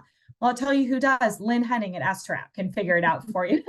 So we do have, among each other, and especially the SRAP staff, the resources that we need to work together to do this research, to learn between communities, to make sure that we can fight these in all places, and then fight them at the stem by fighting these policies and the incentives and the funding. Yes, Lynn can find anything that's going back to biogas. So with that, I just want to thank our panelists one more time for a great discussion, and to SRAP for giving me the privilege of facilitating it. Back over to you, Sherry. Thank you so much, Chloe. And you're so right. Lynn is our private investigator. So she can find out any kind of information that we need. And also Eli and the rest of our legal staff have definitely added a lot of power for what we're able to find and what we're able to do with the information once we get it. So thanks for that plug for SRAP's work, because we're getting more and more and more requests around this biogas digester issue every week. And so we know that it's not going away. And we can see very directly that there's a trend here, and they're, as Patty mentioned, they're piling on factory farms to feed these operations, and there's a lot of money that's being made available to go toward them. So we know this fight is, this effort is only going to get larger, I think, for us to be able to help these communities fight back. So I appreciate all of the wonderful information. You did an amazing job moderating and summarizing at the end. I was going to summarize, but you did an amazing job, so I don't have to.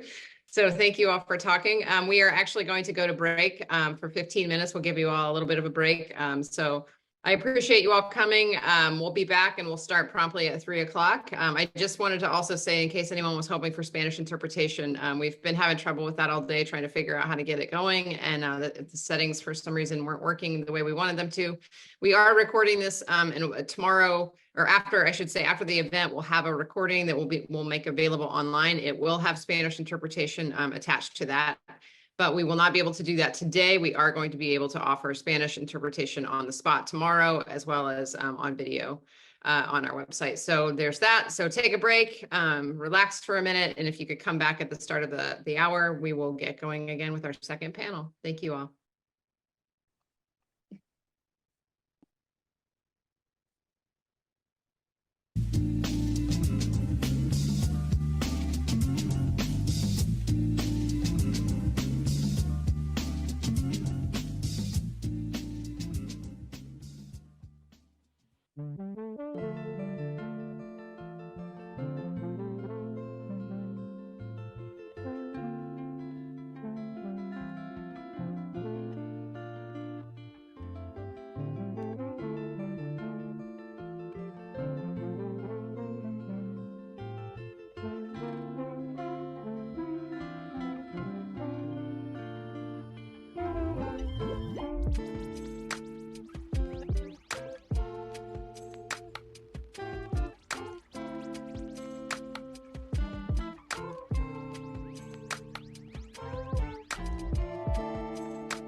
All right, it's the top of the hour. I think we'll just go ahead and get started again. I hope you all came back. Thank you for sticking with us for the second panel this afternoon. And thanks again to all of our panelists from the first discussion around factory farm gas. One of my most favorite, luckiest things I get to do in the world is to sit and listen to not only my amazing team that I get to work with every day, but also a lot of the folks that you heard just talk about these issues. That we work with regularly through coalitions and movement building around the country. So I'm always learning, always listening, and I'm sure that I'm going to be watching these recordings again and again to try to digest all the information that was shared today. So thank you for that. And our next panel, I'm going to go ahead and introduce that. Each year, new state legislation aims to prop up the industrial agriculture system. So we're going to have some folks talking about how advocates are working to beat back the powerful big ag lobby and teaming up with elected officials to find solutions that support regenerative food systems, social justice, climate initiatives, public health, and more. We have lots of heavy hitters on this panel discussion as well. One of them I get to work with every day. She's amazing. She's a rock star. Her name is Ashlyn Busick, and she's the director of SRAP's Food and Farm Network, where she connects impacted communities and ally organizations through coalition building and policy advocacy across the U.S. She grew up on a family farm in northern Missouri next to one of the state's largest corporate hog operations. So she knows this pretty much since birth, and her family's ongoing battle for justice and advocacy for family farms inspired her to follow in her grandfather, Terry Spence's footsteps. He worked for SRAP and actually was the executive director when I came in 2020. So I'm here to introduce the wonderful Ashlyn, and you can take it over from here. Thanks so much, Sherry. I'm super happy to be with you all today, calling in from North Missouri still. I'm still here. I couldn't move very far. But as I was preparing for this panel, and I'm super excited to introduce some of these folks to you all, as I was preparing for this panel this morning, I realized how just one piece of legislation, even just one amendment, can really change the trajectory of a state or a region. And in fact, that's why I'm here at all. It was all because of one amendment that was added to a bill at the end of Missouri's session that exempted 3 counties in North Missouri from the corporate farming law. That's the whole reason that I ended up getting involved in this, and that my family had to fight for as long as they did. It paved the way for then Premium Standard Farms and now Smithfield to build massive swine operations in our region. So our panelists today definitely understand that and have been working diligently to protect their communities and states from the ag lobby's attempts to prop up this system. And this livestock model, industrial livestock model. So not only doing that, sorry, but also striving for positive legislation that supports farmers and promotes a more socially responsible food system. So today we're going to talk about that work and dive into some of the trends that we're seeing at those darn bills that pop up from state to state, and also just what this means for advocates and how we proactively work with decision makers at the state capitol. So we have with us today Jane Egan, who is a longtime community and environmental advocate and chair of the Lancaster Hills Alliance in Nebraska. We have Lisa Dorer, a community leader and coalition builder and steering committee member of the Sustain Rural Wisconsin Network. We have Melissa Vaderat, who is the policy director for Missouri Coalition for the Environment. We have Charlotte Jameson, who is the chief policy officer at Michigan Environmental Council. And we have Kendra Kimbrauskas, who is the Senior Director of Agriculture and Food Systems at State Innovation Exchange. So thank you all so much for joining us today. And again, just this list of names and the work that you all do, it inspires me daily. So I feel very privileged to talk with you. So let's start with Jane. Jane Egan is a dedicated community organizer and environmental activist who for more than 50 years has served as a board member and fundraiser for various nonprofit organizations in Nebraska. She currently holds a position of chair at the Lancaster Hills Alliance, which is an organization playing a crucial role in creating strict new regulations for concentrated animal feeding operations in her county. Last year, Jane organized and moderated a public education forum titled What's in Our Water, Nebraska, that featured a panel of experts who explored the relationship between nitrates in drinking water and known health issues in humans. So Jane also assisted a group this past year of concerned citizens in Gage County who opposed the approval of a large hog finishing operation near their township. So she is actively involved in political actions and frequently testifies at the Nebraska unicameral and local governing boards. Jane, your list goes on and on, so thank you so much for joining us. In this past legislative session, when a bill was introduced that would prohibit the important work you've been doing at the local level, you all brought an army, for lack of a better word. So tell us about LB 1375, what that bill was, and why this would have been particularly detrimental to local government and communities facing industrial livestock operations. Well, thank you so much, Ashlyn, for having me, and to the other panelists. This is a wonderful opportunity to share information on a wide basis. LB 1375, that stands for Legislative Bill 1375, was introduced in January of this year at our unicameral. And the primary sponsor of it was our governor. And to give some context to my presentation, I want to explain the relationship of Nebraska's current governor to the bill 1375. It's one that he hoped would be introduced and passed in this last unicameral, which just adjourned here a few days ago. Jim Pillen was elected governor in 2023. He is the CEO of Pillen Family Farms.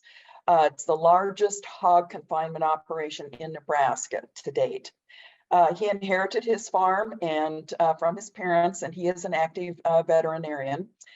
In the 1990s, he started Pillen Family Farms to grow the hog operation. And in the early 2000s, he acquired DNA genetics to research and develop traits that are desirable in hogs that are raised for meat. He is a very big player in supporting corporate ag in Nebraska and welcomes other corporate ag interests to come to Nebraska. His interest in sponsoring LB 1375 was to diminish the local control of citizens over land use permits in their counties. This scheme was the direct result of a 6,500 head hog confinement operation that was proposed for Liberty Township in Gage County. It's a county in the extreme southeast corner of Nebraska. It's a beautiful area. It's a lot of watersheds, a lot of waterways there. The citizens that were living or that are living and operating legacy family farms adjacent to the proposed operation were opposed to it from the beginning. The land use change was certainly threatening to their water and land resources, and didn't want the smell, didn't want the truck traffic, all of the things that go along with such a huge operation. And so they reached out, they started researching what these hog confinements would mean for their area. And one of them that they reached out was some connection to Ashland at SRAP. And then Ashland, in turn, referred the lead organizer of the group that opposed it to me and two of my colleagues. We had experience here in Lancaster County. We're just north of Gage County. And so we've had experience in fighting the Costco chicken barns and other animal feeding operations. So we volunteered to help this little group. They were totally uninformed, had never done anything like this before, and really needed to have some help from experienced people that had done it before. Well, that little group was able to defeat it, and it was kind of a strange thing the way it happened. The county planning and zoning board down there deferred the permit approval to the 7-member county board of commissioners. And one member of that board was not allowed to vote, and I won't go into the reasons for that. It was weird. But the vote ended up 3-4 approving the permit and 3 against. That did not meet the required majority needed to pass, and so the special permit just died on the vine. It was basically denied. Governor Pillen was unhappy that citizens could have the power to reject a CAFO special permit, and decided to try to make a state law that would make it more difficult for local control over these CAFO permits. And so the proposed law that he had several undemocratic amendments to it. One of the most egregious was to allow local boards to decide whether they wanted to hold public hearings on zoning changes or not, which means if they decided not, if they were greatly influenced by these big corporations, that they could decide not to even hold the public hearing. The other really egregious amendment was that if a hearing was not held in a 90-day shot clock period, the zoning change would automatically be adopted with no research, no input from local control. So 87 of us on our side opposing this organized, and we went to the governmental committee that was hearing this initially before it would be sent to the full unicameral for a vote.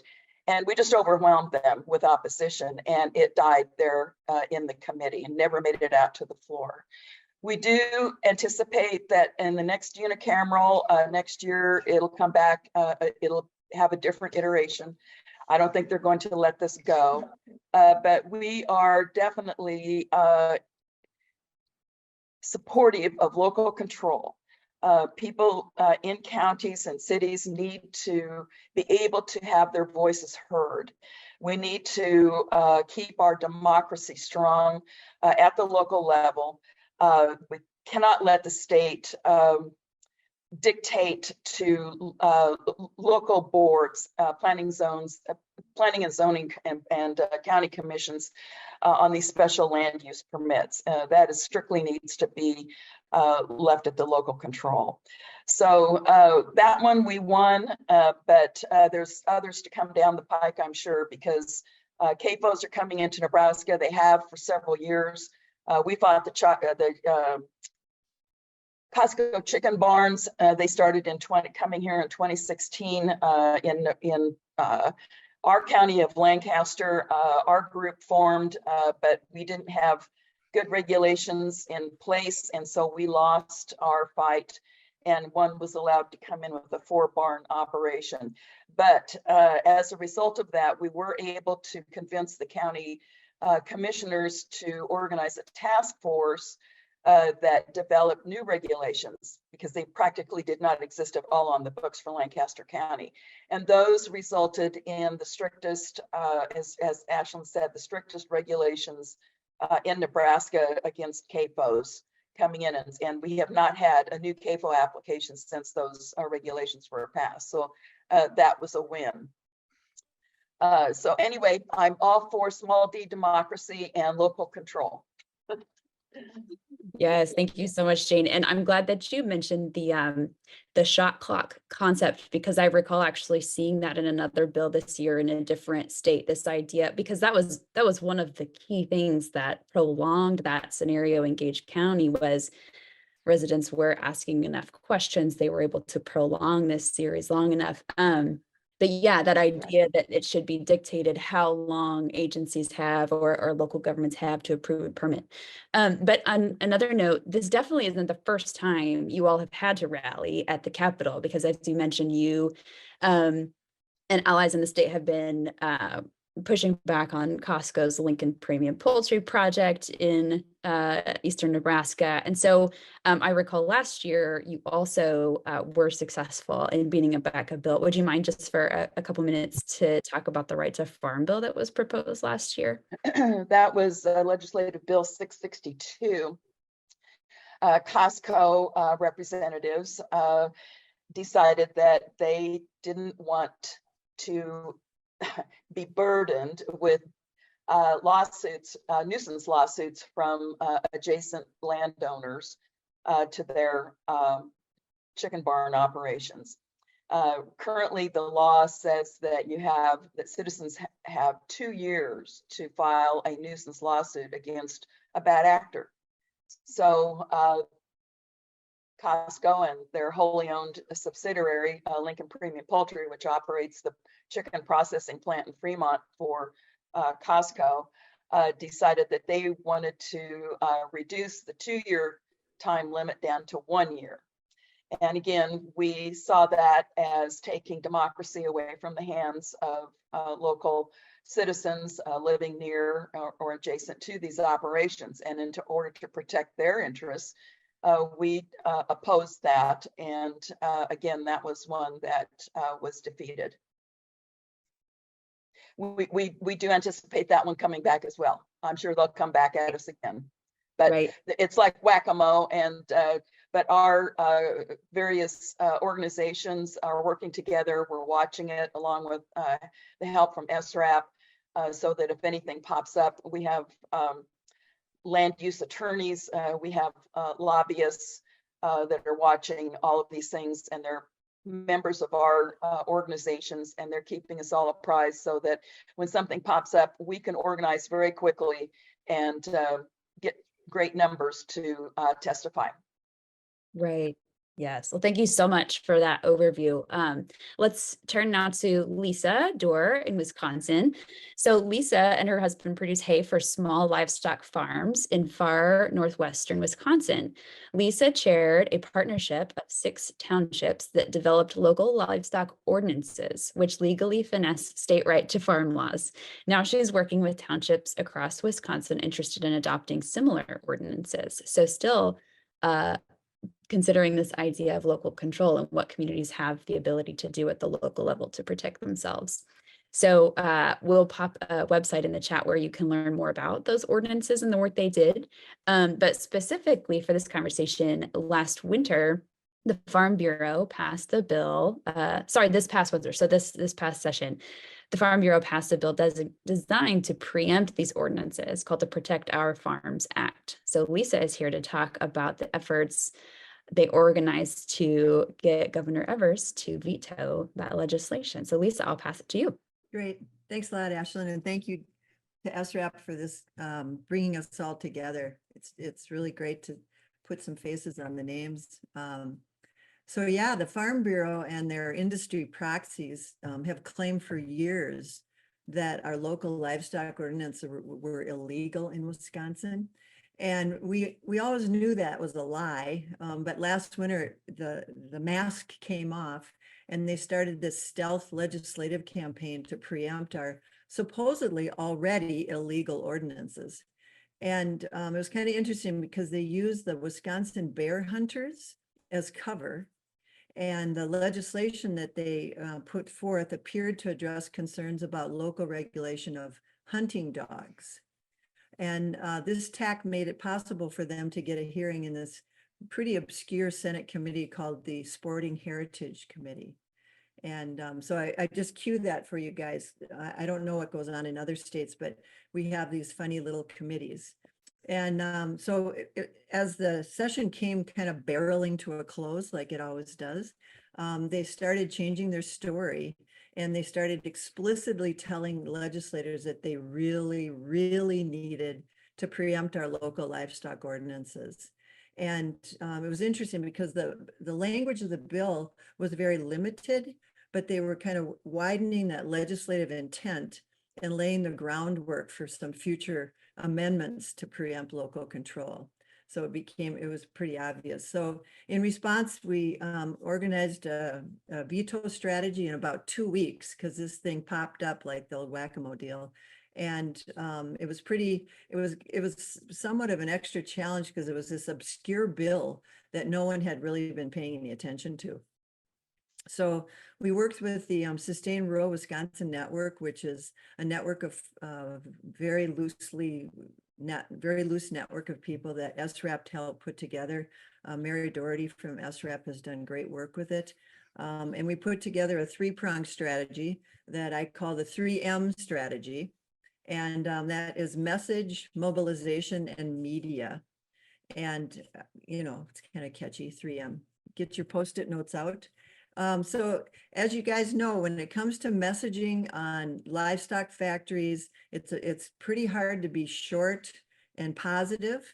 But we really tried to strip down our message and make it a short negative threat and then a positive call to action. So I'll just give you a feel for what our message sounded like. This bill is the threat to local control, the bedrock of Wisconsin democracy. And the governor's done so much for local communities with shared revenue and fair maps. We ask him to continue his great work and veto AB 957. So it kind of gives you a feel for the message. We actually wanted to point to some of the great work the governor's done in other areas so that he felt like we were recognizing him, and had a negative threat and a positive call to action. Our second area was mobilization. And our network really has 2 kind of levels of members. The first is the grass tops groups that we call them. And then we have our grassroots people.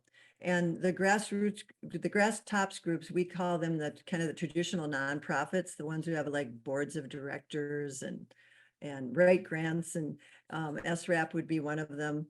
And we got 16 of those groups together to sign a letter to the governor. And that letter was technical, very technical. But it also at the very beginning had our top line message, threat to local control, governor's great, keep up the good work. But what it really did is it laid the context for that bill so that the governor's people understood it. Because again, it was an obscure bill.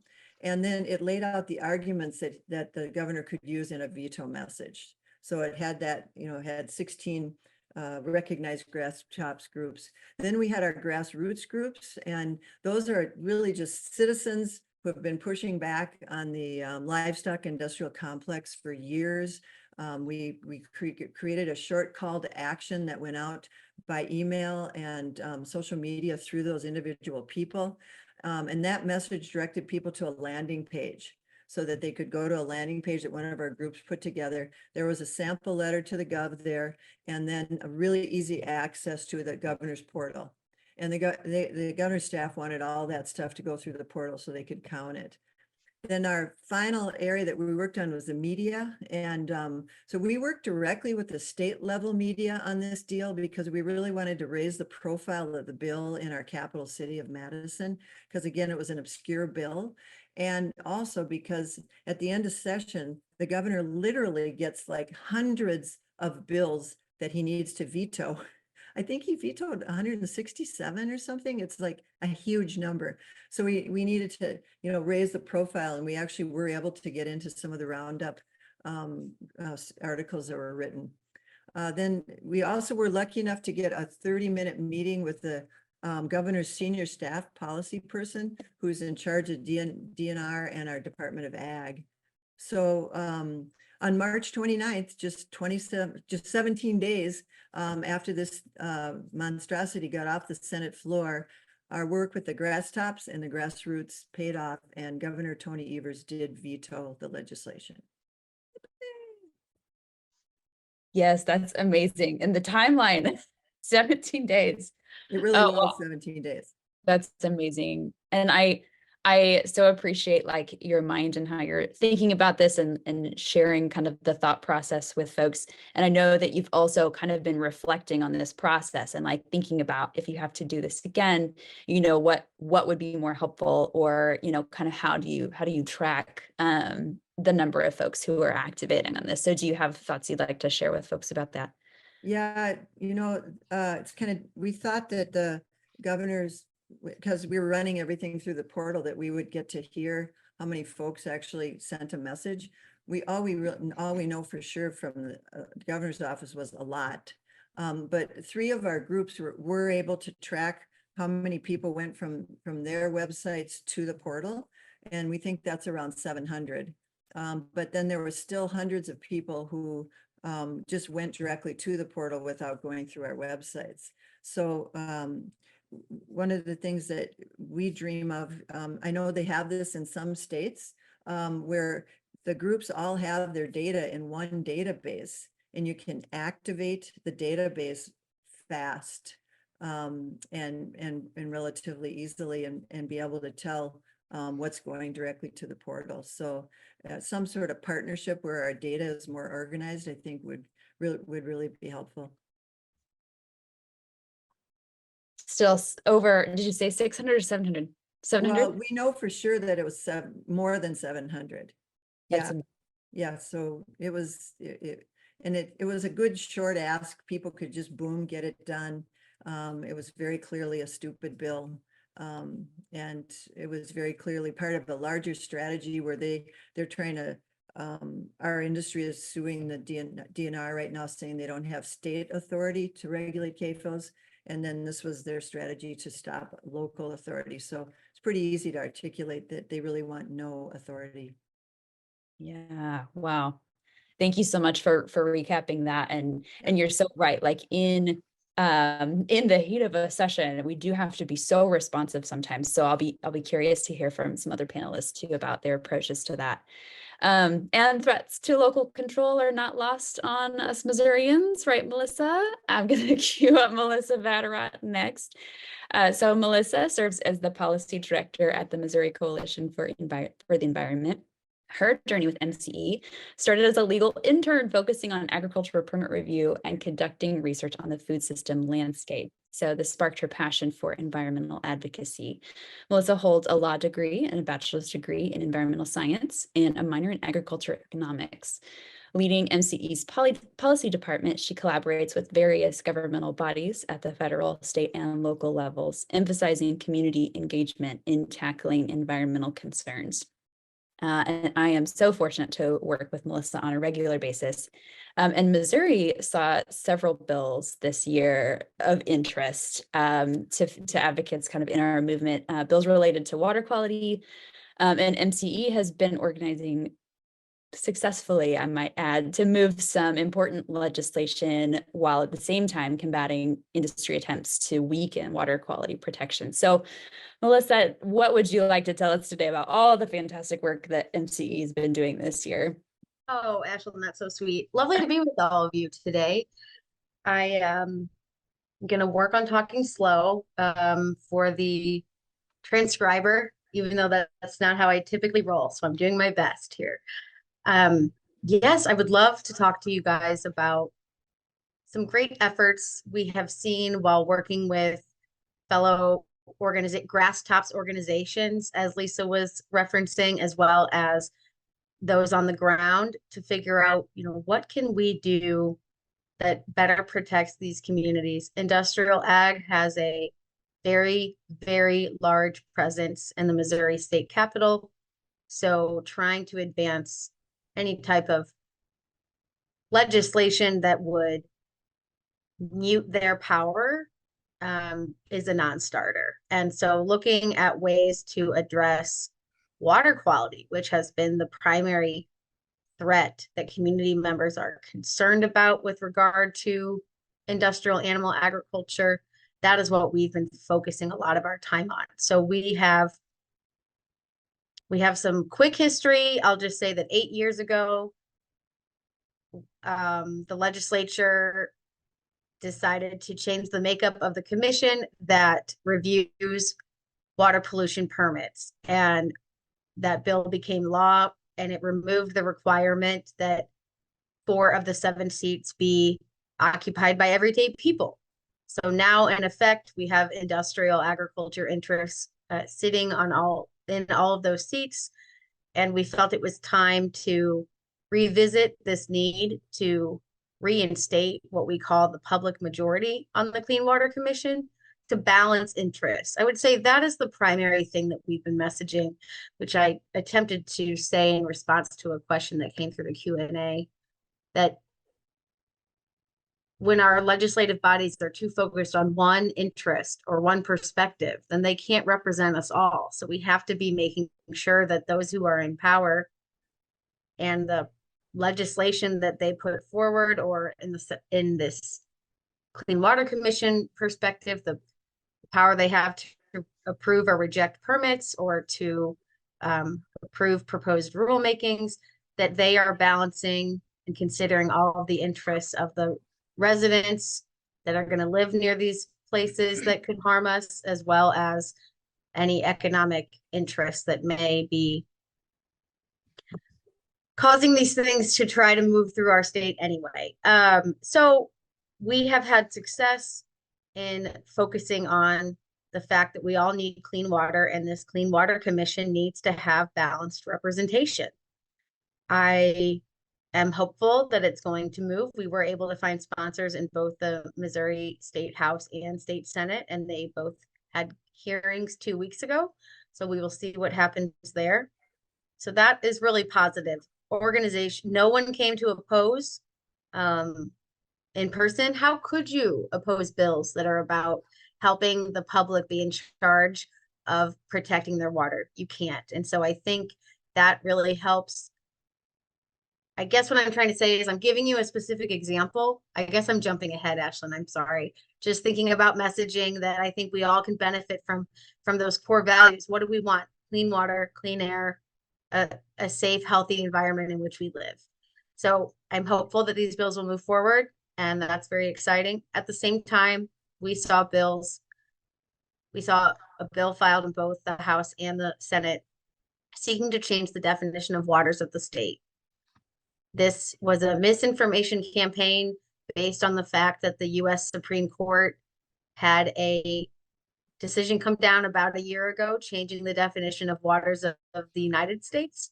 And if you're not familiar, these definitions impact how the EPA and then your state agency that has been delegated EPA authority govern water in your state. So the EPA has authority over waters of the United States, and then the states can have a more protective definition of waters of the state. Well, there were some big ag interests that decided that we need to change waters of the state because waters of the U.S. changed, and they sought to weaken protections for wetlands, groundwater, which almost a half of Missourians rely on groundwater for drinking water. So that is a serious concern. And I had another note about that bill and I don't know where it went.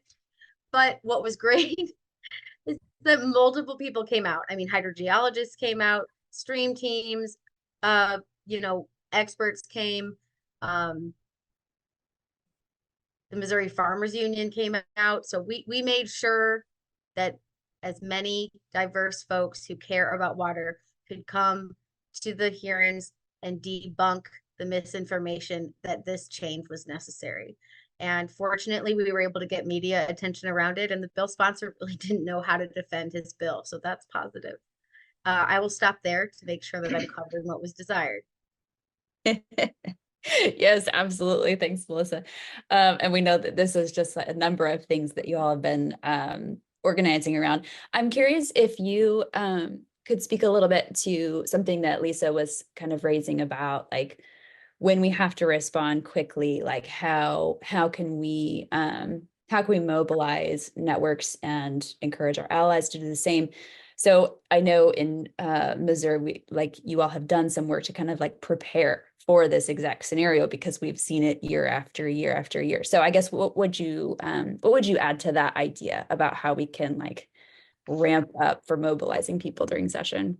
Yeah, great question, Ashlyn. And I know every state might have a different length of a legislative session, but in between sessions, which I call the off season, we try to get together with our partners, our grass tops partners, to talk about these threats or these opportunities that we are anticipating, and make sure that we are all on the same page about the needed messaging and what do we literally need made in terms of who's going to create a fact sheet, how many people are going to communicate about it, commit to communicating about it with their bases, right? They're like email followers or social media followers and such.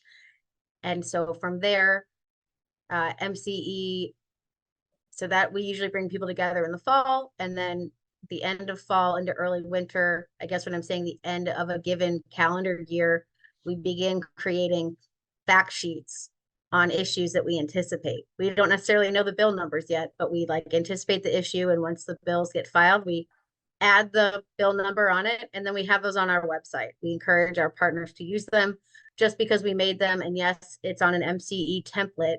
We're not looking to take credit. We just took the time to make them, and it's useful to have consistent messaging. So I would say bringing folks together to anticipate, getting on the same page on what we will be anticipating, the capacity of your partners to do X or Y. Some partners do not go to the Capitol for various reasons, whether it's funding or no longer feeling hopeful that their legislator will ever listen to them, but they still have smart ideas, and they are still, so like, don't be discouraged if you don't necessarily go to the Capitol, but you have partners. Sharing a brain trust on what that messaging should look like is really important. And then most people have been willing to share information about bills and these fact sheets. So we kind of have them ready to go. We're building a bill tracker the month before, because in Missouri, pre-filing happens a month before session starts. So we get a little bit of a sense before the chaos begins. So that's what I would add. Coordinating with like-minded folks and creating communication materials, even if they're in draft form, before session starts. Great thoughts. Thank you so much. Now let's jump to Michigan. So fun to have people representing so many different states. So Charlotte, thank you for joining us. Charlotte Jameson holds the position of Chief Policy Officer at Michigan Environmental Council. She leads by championing transformational policy making and advocacy, overseeing the Environmental Council's team of expert policy advocates, Additionally, she spearheads the Environmental Council's Climate and Clean Energy program.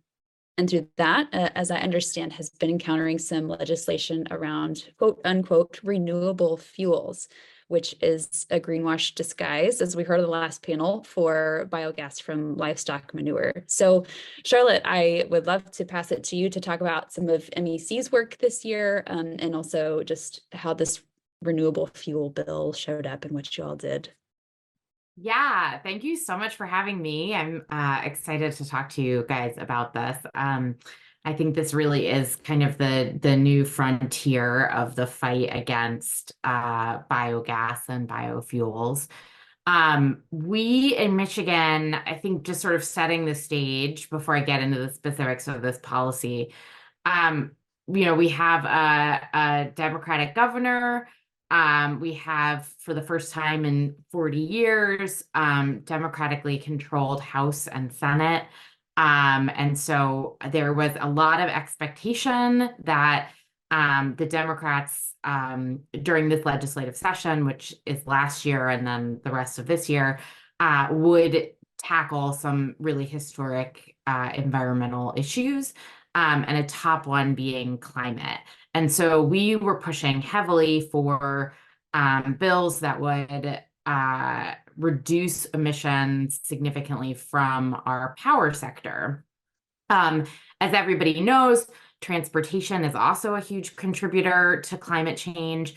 And so as discussions around what a climate package in Michigan would look like were taking place, folks were also including bills that would potentially, or legislators were including bills that would also potentially tackle transportation emissions. So we saw a large bill package get introduced in April of last year that was mainly focused on the power sector, but included one bill in there that was directed towards the transportation sector.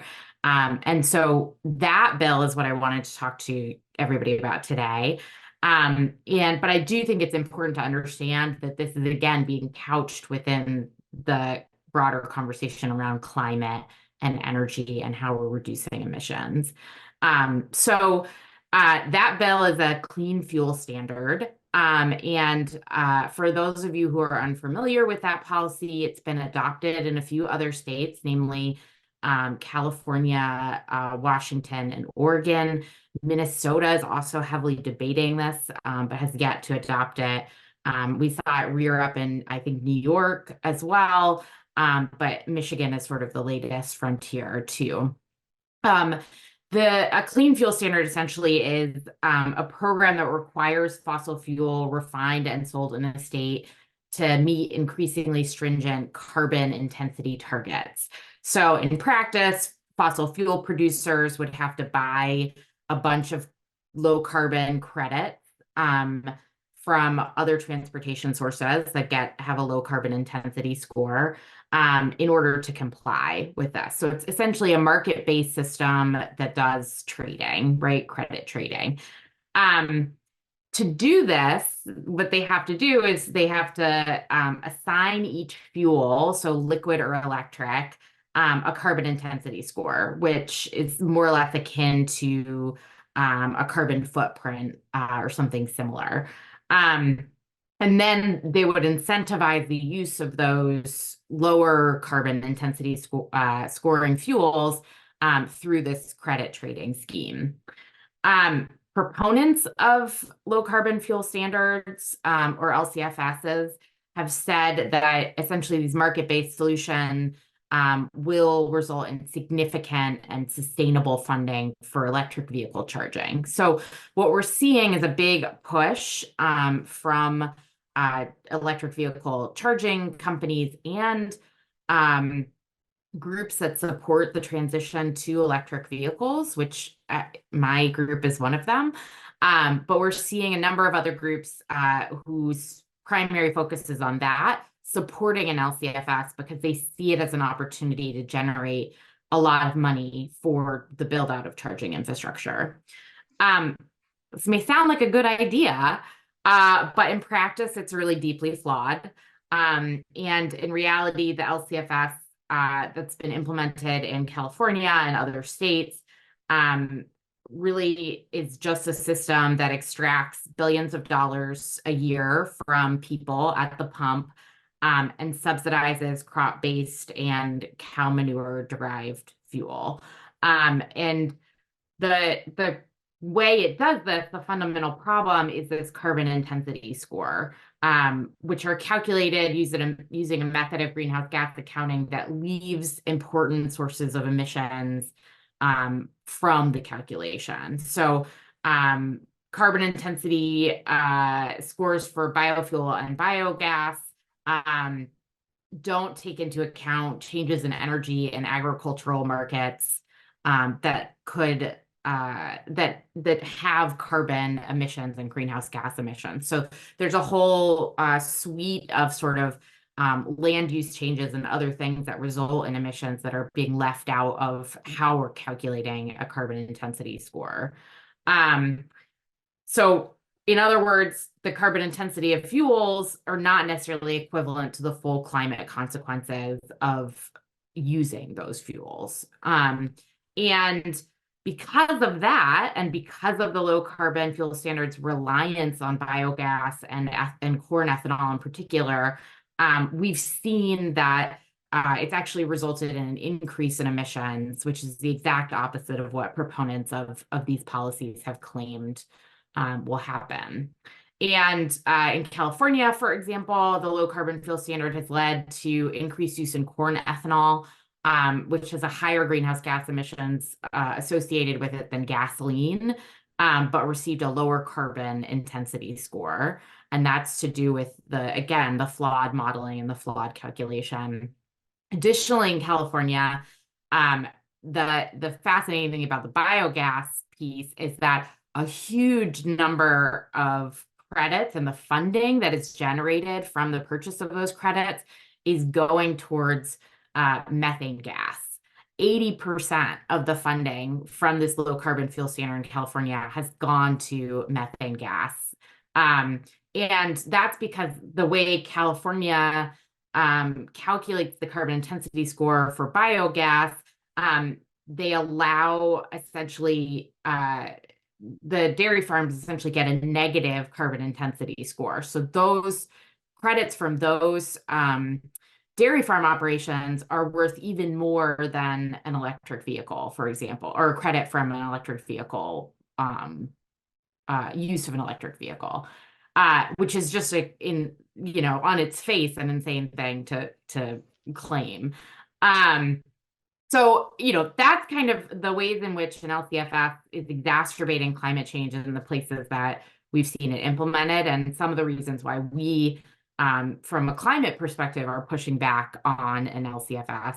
But I think it goes without saying to everybody here that carbon intensity scores also fail to account for the other environmental impacts from biofuel and biogas production. So, including water pollution, aquifer depletion, habitat destruction, and soil contamination and erosion.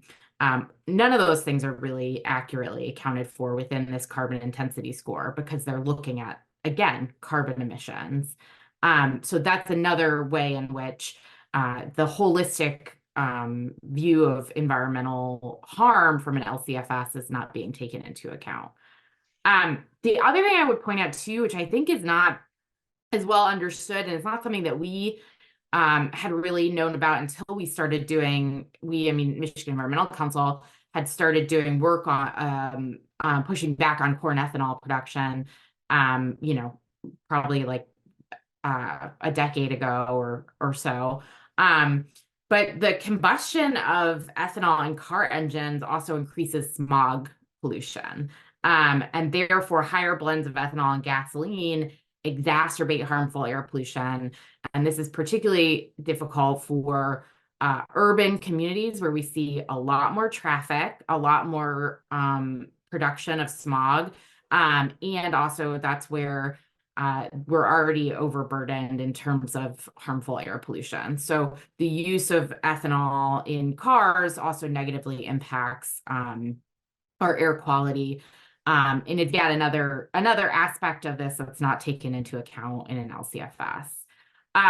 So, we have been pushing back on the LCFS in Michigan from the climate perspective, also from the water and land use perspectives. But I will say that I think it's been really difficult. I think the biogas and biofuel industry has done a lot of work and are sort of getting cover from the electric vehicle charging industry.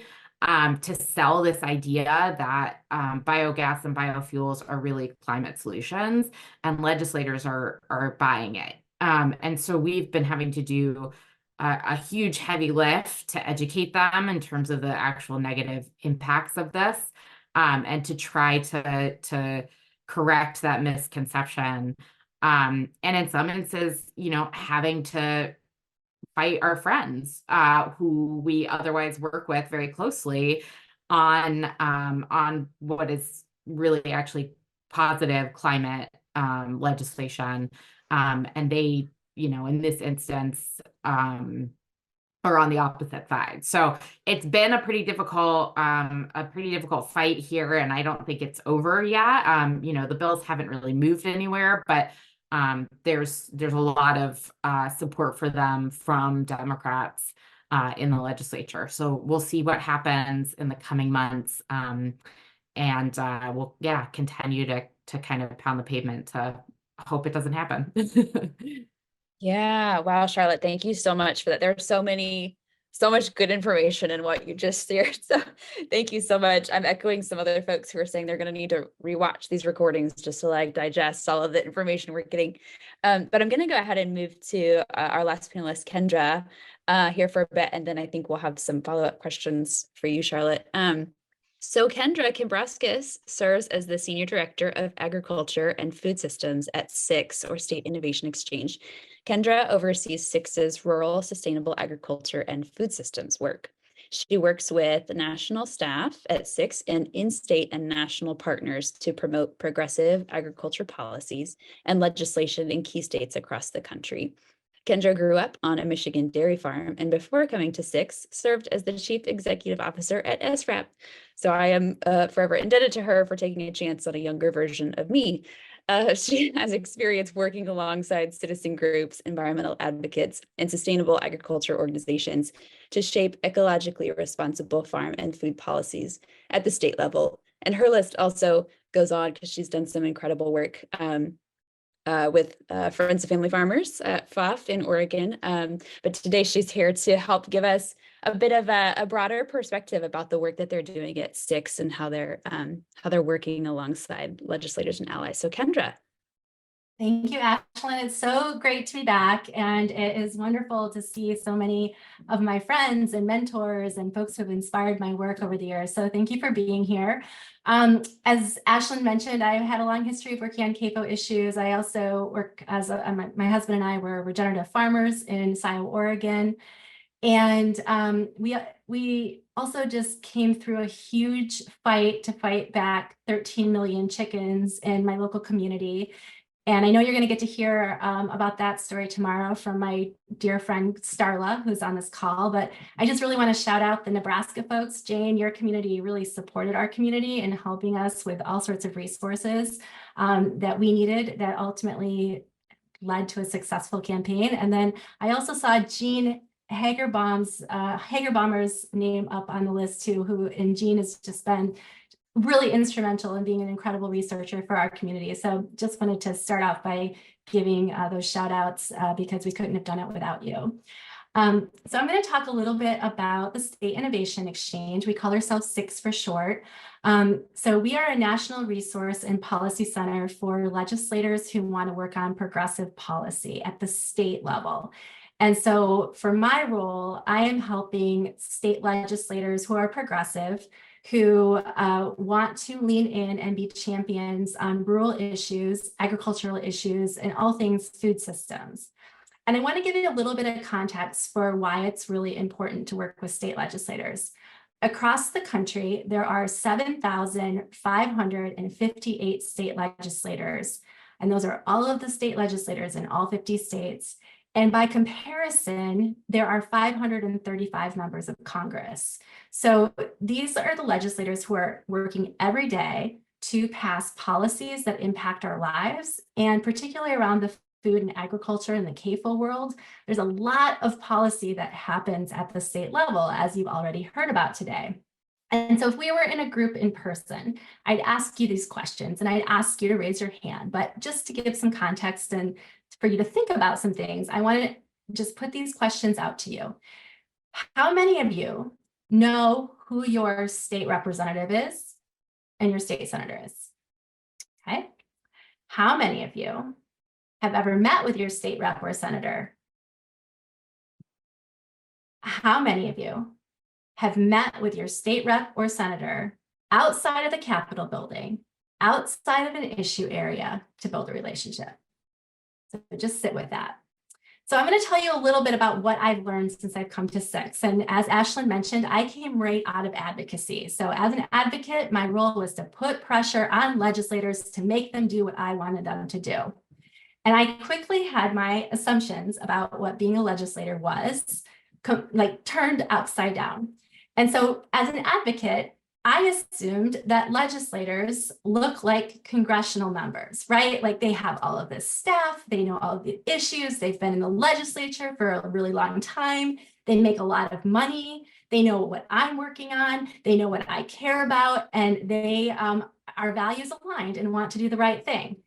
But when I came in to SIX and I started having conversations with state legislators to really understand who they are and how they did their job, one of the things I learned was that most of them are not paid well. Most of them have no staff, and pretty much all of them had no backgrounds on the issues that I cared about. And so let me just give you a couple of examples. And I'll say there are some outlier states. Michigan, I'll pick on you. Michigan has a full-time legislature. They're actually paid pretty well and they have staff. They also have special staff. But some examples of some other states, Iowa, those legislators make $25,000 a year and literally have a desk and a part-time clerk. And the desk is on the floor of the legislature where everyone else is. Nebraska legislators make $12,000 a year. North Dakota legislators make $537 a month. And in New Mexico, legislators make no money. So think about this. If you are trying to be a legislator, but you can't pay your bills on your legislative salary, you're also working 2 or 3 jobs, plus you're doing things like parenting and caregiving, while also being a decision maker. So even if your values aligned, you don't have a lot of time to actually go out and do the work. So what ends up happening is that these legislators, I have not yet met a single person who's run for the legislature because they care about CAFO issues. They run because they care about education. They run because they care about working people. And while they are certainly values aligned with us on the CAFO issue, they don't know it. And so if you think about, if they get put, so the committees that deal with these issues are the rural agriculture and food systems issues, or committees, excuse me.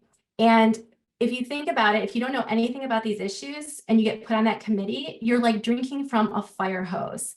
And it's kind of embarrassing. I mean, put yourself in that shoes. Like, I don't really know anything about engineering, but what would happen if I was put on a committee where I had to sit and like pretend to be an expert on the issue of engineering? I would be embarrassed. I wouldn't put my neck out. I would stand back. And I would rely on people around me to help me understand these issues. So I want you to keep that in context when you think about legislators who are values aligned, who you're working with, who might not have the literacy on the issues that you do. So here's just a couple of things that you can do. First, build a relationship with legislators.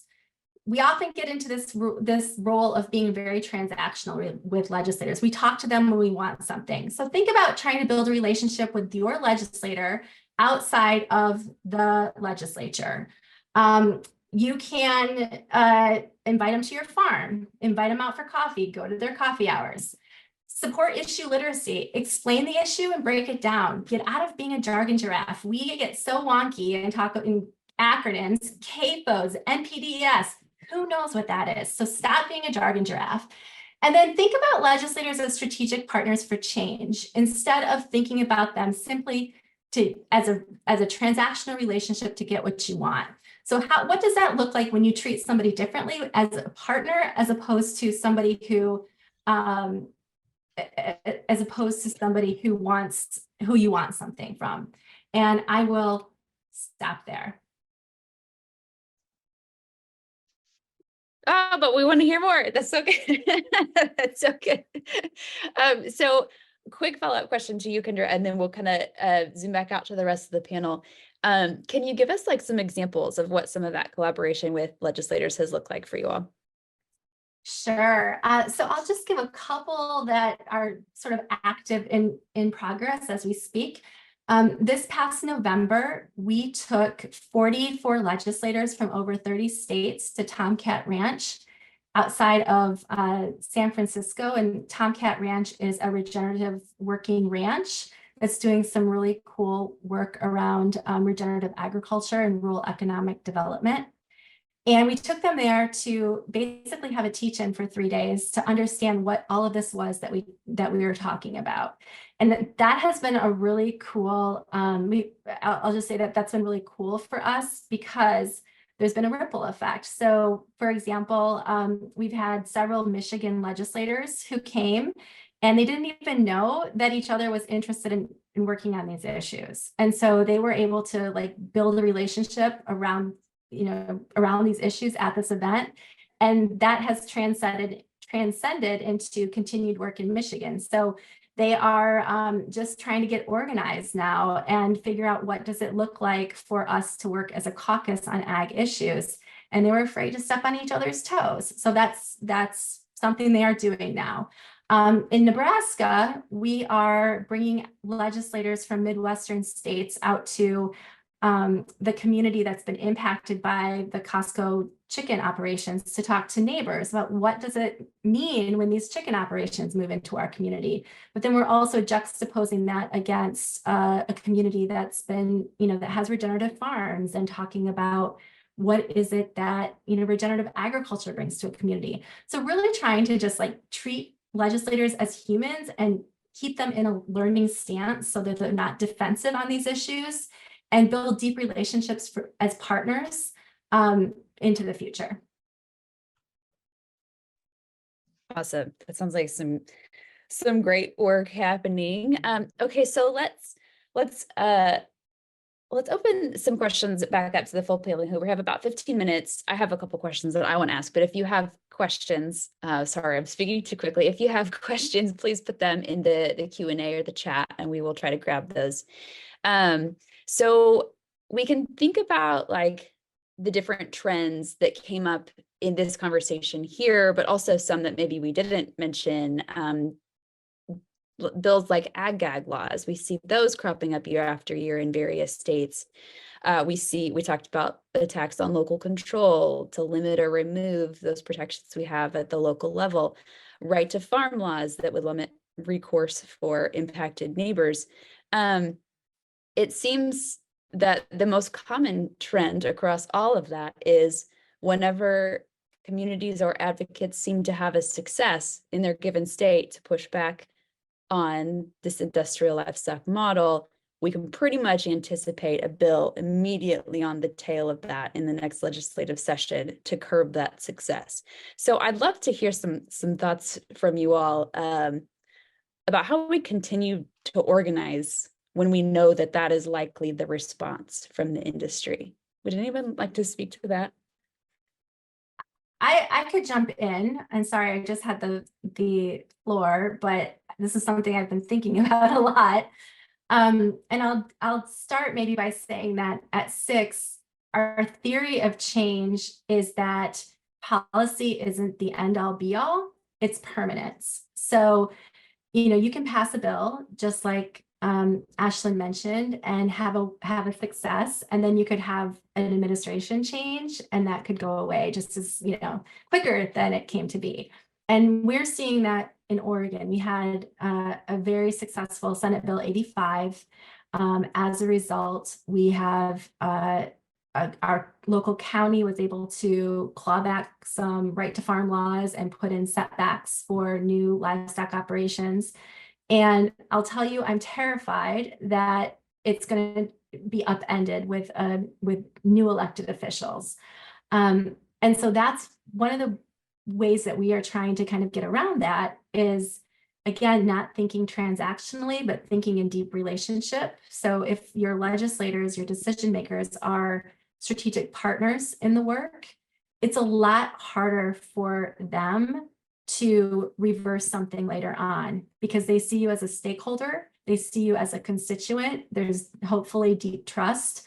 And so as we're thinking about passing policy, if we're centering impacted people and partner organizations with legislators with the goal of building deep relationships, you can go through the messy policymaking process. And if there is a reversal on the other side, if there's a change, then hopefully, our theory is that with deep relationships, those folks can hold people accountable. And there's sort of more of a sphere of trust and accountability, which makes it a lot harder to reverse something that's very popular. Yeah, I think the other thing that I would add in is to kind of get out of your box. I keep hearing people talk about Democrats like they're going to be more helpful, but what we found is obviously that the Democrats aren't very helpful in many ways. And so where I live, it's all Republicans, and many of them are MAGA Republicans or super MAGAs. And so we built relationships with the MAGA folks and found commonalities with them, particularly around, a lot of the meat that's being produced, and 60% of the soybeans all going to China. And other issues that you may or may not agree with them on, but I wouldn't put all my eggs in the Democratic bucket, but and it's kind of different when you're dealing with people who may not share your value system.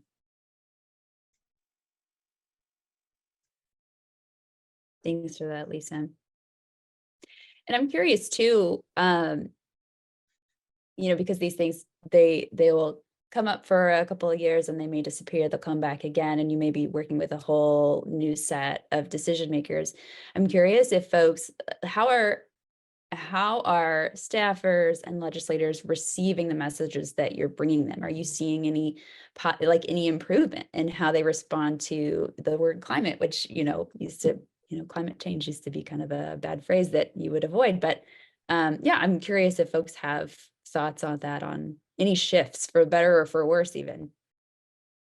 I think, Kendra's point about relationship building, and Lisa's point about sort of like party, not thinking about party, are really important there. Because if you can build relationships with legislators, regardless of their political affiliation, they really do need help understanding these issues, but they want to trust the people that are, advising them, right? And so how do you build that trust? It's constant meetings, it's, being provider of good information, etc. And I think if you can do that, then they will believe you when you come to them and say, hey, here's the data that we're actually seeing from other states who have implemented this policy, or here's the water quality monitoring data that we have from this CAFO facility. And they will believe what you have to say, and that can help then influence their opinion. But it's hard. I mean, again, like I said, when it comes to this renewable fuel debate in Michigan, we know that there's a lot of legislators who have already bought into this argument that biogas and corn ethanol are climate solutions. And it's really hard to get that untrenched when it's already sort of ingrained in legislators' minds, and when really influential corporations and stakeholders are telling them the opposite of what I'm telling them, right? So I think it's start early and it's start often. And yeah, legislation and policy ideas never really die. So we're just constantly refighting these fights every legislative session, it feels like, in the same form or in different forms. Ashlyn, I'd like to add a little bit to that. We have a strong conservative state here in Nebraska. All of our state and federal representatives are Republican. The thing that we have found to be very useful is numbers. The greater the numbers that come forward in opposition of bad bills and bad policy, the conservative representatives tend to shrink away from it. They really don't want to deal with hordes of emails and people coming to testify and keeping them in their committee chambers for 4, 5, and 6 hours like we have. So I would say keep your organizations strong, keep growing them, become more powerful just in terms of numbers and in spreading the information, educating more of the public so that when you do need to rally the troops, that they will be there to respond.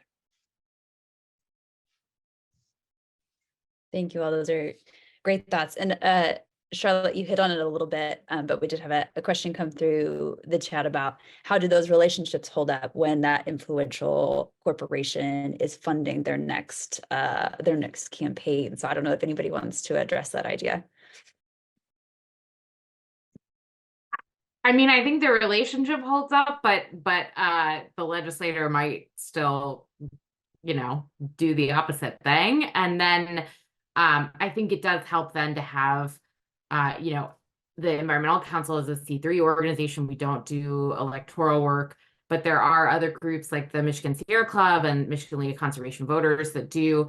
And so it does help in those instances where the politics is coming into play to have partners who can say, you know, push back on from that perspective as well. I think that's been hugely helpful in terms of coalition work here. If I could jump in to like the other side of the coin from what Charlotte has said, one thing that I've found is really helpful is doing your homework on the legislators. So whether you're new to the Capitol and so you're just trying to get a sense of what are the interests or checks that they're getting from other industries, or they are new to the Capitol. You've been around and we have freshmen coming in, like learning what they care about helps determine with whom to prioritize certain messaging. And also just, I feel like somebody on this call said, and maybe it wasn't this call today, maybe it was something else, but the idea of coming in hot, like don't come into somebody's office, like passionate with an agenda until you like have gotten a sense to know each other, always be kind and respectful. I've met some legislators who have said they understand, you know, my concerns, but they're not, they say it indirectly, but they're not going to be able to, you know, stick their neck out on this issue because of who is funding their campaign. And at least I appreciate when they just say that, so that like, it doesn't mean we can't find common ground on something later, but on this particular bill, they're not going to be able to do it. And then I can prioritize energy elsewhere.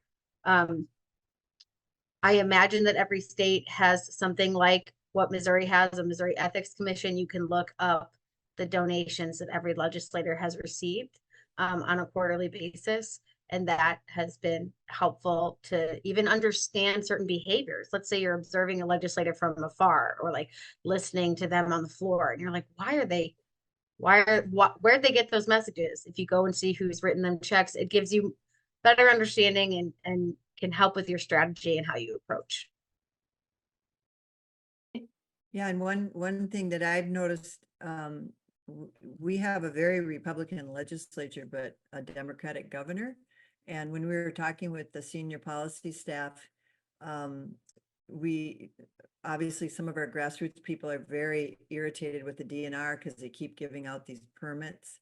But we found that the governor's policy person was pretty defensive about the DNR because they've been starved for resources by this Republican legislature. So I'm not, everybody's got their own lay of the land, but so often the grassroots people have been trying to get some kind of permit out of the DNR and they're not going to get it. And so the the legislators or even the governor's staff feel like they're attacking their side. So I hope I'm making that clear, but I just wanted to. Yeah, you're actually making a segue for my last question. We've got Okay. 3 minutes left because that's so true, Lisa. Like we know that working on these different pieces of advocacy to try to make progress, a lot of times we hear like the agency doesn't have funding for that, or we don't have the authority to do that. You'll have to go to the legislation. You'll have to go to state statutes. So I would love to hear really quickly from everybody, if we can, what steps would you suggest that groups or communities or even individuals take to start to bring these specific issues to the attention of decision makers to make these legislative changes that we need? We've hit on a lot of it, but give me a real quick summary. Okay, well, I can start off. We have a term limited state senator by the name of Anna Wishart, and she was interviewed recently. She suggested that, she said, really, if you have a good idea, you literally should walk into your senator's office and present it. You have a real strong chance of that idea becoming coming to life in the form of legislation that can change people's lives. Now, I'll preface that by saying, of course, you must be as fully prepared and educated as possible on an issue yourself before you present it to an elected official, and be prepared to answer their questions, because as it was said earlier, they don't know everything. They don't have opinions about everything. Issues come up all the time that they didn't anticipate when they were campaigning for office. So the best thing is to tell them why the issue is important to their constituents and to the community at large. If you have a personal story about the issue, tell that to them, because then it will connect them emotionally as well as intellectually to it. Organize others in your community to show up at state legislatures and local governing boards. Find out what the legal procedure is, attend hearings, be prepared to testify. One thing that we've been pretty good at is learn who the chief of staff is for legislators and their legislative aides, and approach them. Give them as much information as you can about an issue that you're concerned with and that you want the senator or whoever, the representative, to take up, because then if you can convince them, they will become advocates and sell it to the senator. Another one is engage your local news reporters, get them on the beat, let them know that this is an issue that the community is concerned about, and start asking them to attend hearings with you, events where you're talking about it to the public, so they can cover it in the media. And when legislators know that an issue is being covered by the news media, then they perk up and pay more attention.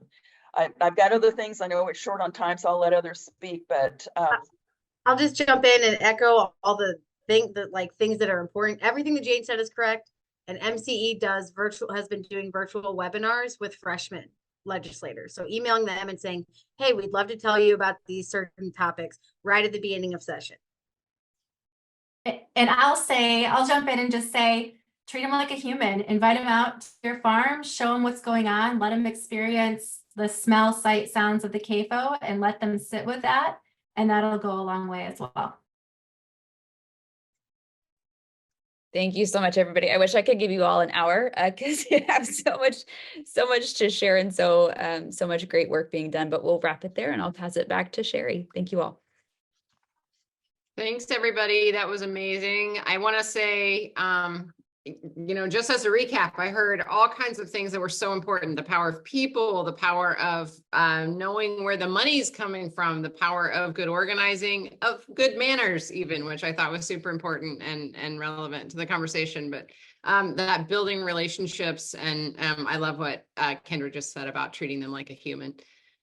So thank you all for your insights in terms of really, creating change and going after change on a state level. I really appreciate all of what you added to the conversation. And then also I've been reading the notes in the chat. So thank you to all of our participants or that are here and actually watching and listening and also contributing to the conversation through our chat. I've been reading and learning from you all as well. So I hope that you have enjoyed our 2 panel discussions today. We are going to show you a short clip about our Water Rangers program, which I mentioned earlier, teaches folks using EPA standards how to do water monitoring and essentially hold corporations accountable for the pollution that they're bringing to communities, and also to help community members work with agency officials to essentially provide information to them that they're getting on the ground in the water, and to help them do their jobs better, to be honest with you. So I want to just, if I can, cue up that clip, and then we'll close out the session for today. Industrial livestock operations, also known as concentrated animal feeding operations, or CAFOs, are some of the worst polluters in the U.S. Raising tens of thousands and sometimes millions of animals in confinement generates a huge amount of waste that's frequently over-applied to farmland. Weak regulations and waste mismanagement often results in runoff that pollutes local waterways with nitrogen, phosphorus, heavy metals, and harmful pathogens like E. coli and Salmonella. This pollution contaminates drinking water, causes fish kills, and makes waterways unsafe for swimming, fishing, boating, and other recreational uses. Rural communities are on the front lines of a water pollution crisis that threatens their health, environment, and quality of life. SRAP's Water Rangers program helps communities protect their right to clean water and hold industrial livestock operations accountable for pollution. We offer training in EPA-approved water testing techniques and provide residents with tools to collect and analyze water samples. For Lynn Henning, SRAP's Water Rangers program director, it's about the family farmers who have fed this country for generations. Her passion is to protect families, communities, family farmers, and other rural residents from the negative impacts of industrial agriculture. It's important to me because I have 5 grandchildren, I have a community, and this is not what farming is. I believe that everyone should have to abide by the law, and I think that the water is the most important thing because you can't replace it. Once it's contaminated, it may stay contaminated. SRAP teaches people how to effectively document and report pollution violations to regulators to prompt enforcement. The Water Rangers program helps communities reverse a decades-long trend of handing industrial agriculture a free pass to pollute. SRAP's Water Rangers coordinator, Cole Dickerson, knows that a healthy environment is vital to building healthy communities. By training community scientists in rural areas, he can compel regulators to take action against polluting industrial livestock facilities. That's what motivates me, is just to be in a better place as a country. That can't be overstated. And then, yeah, I think it's just very empowering for me personally, just to do what I can. And I know I get so much from working with folks. If an industrial livestock operation poses a threat to your water, contact SRAP for support.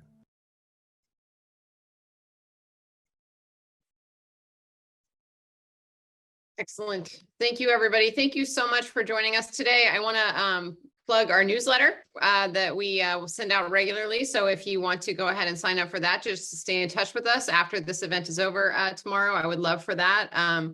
We can't do this important work without you. So we also ask if you have any way or means to donate to SRAP. We certainly would welcome it and appreciate anything you can do to support the important work that we do through all of our programming here at SRAP.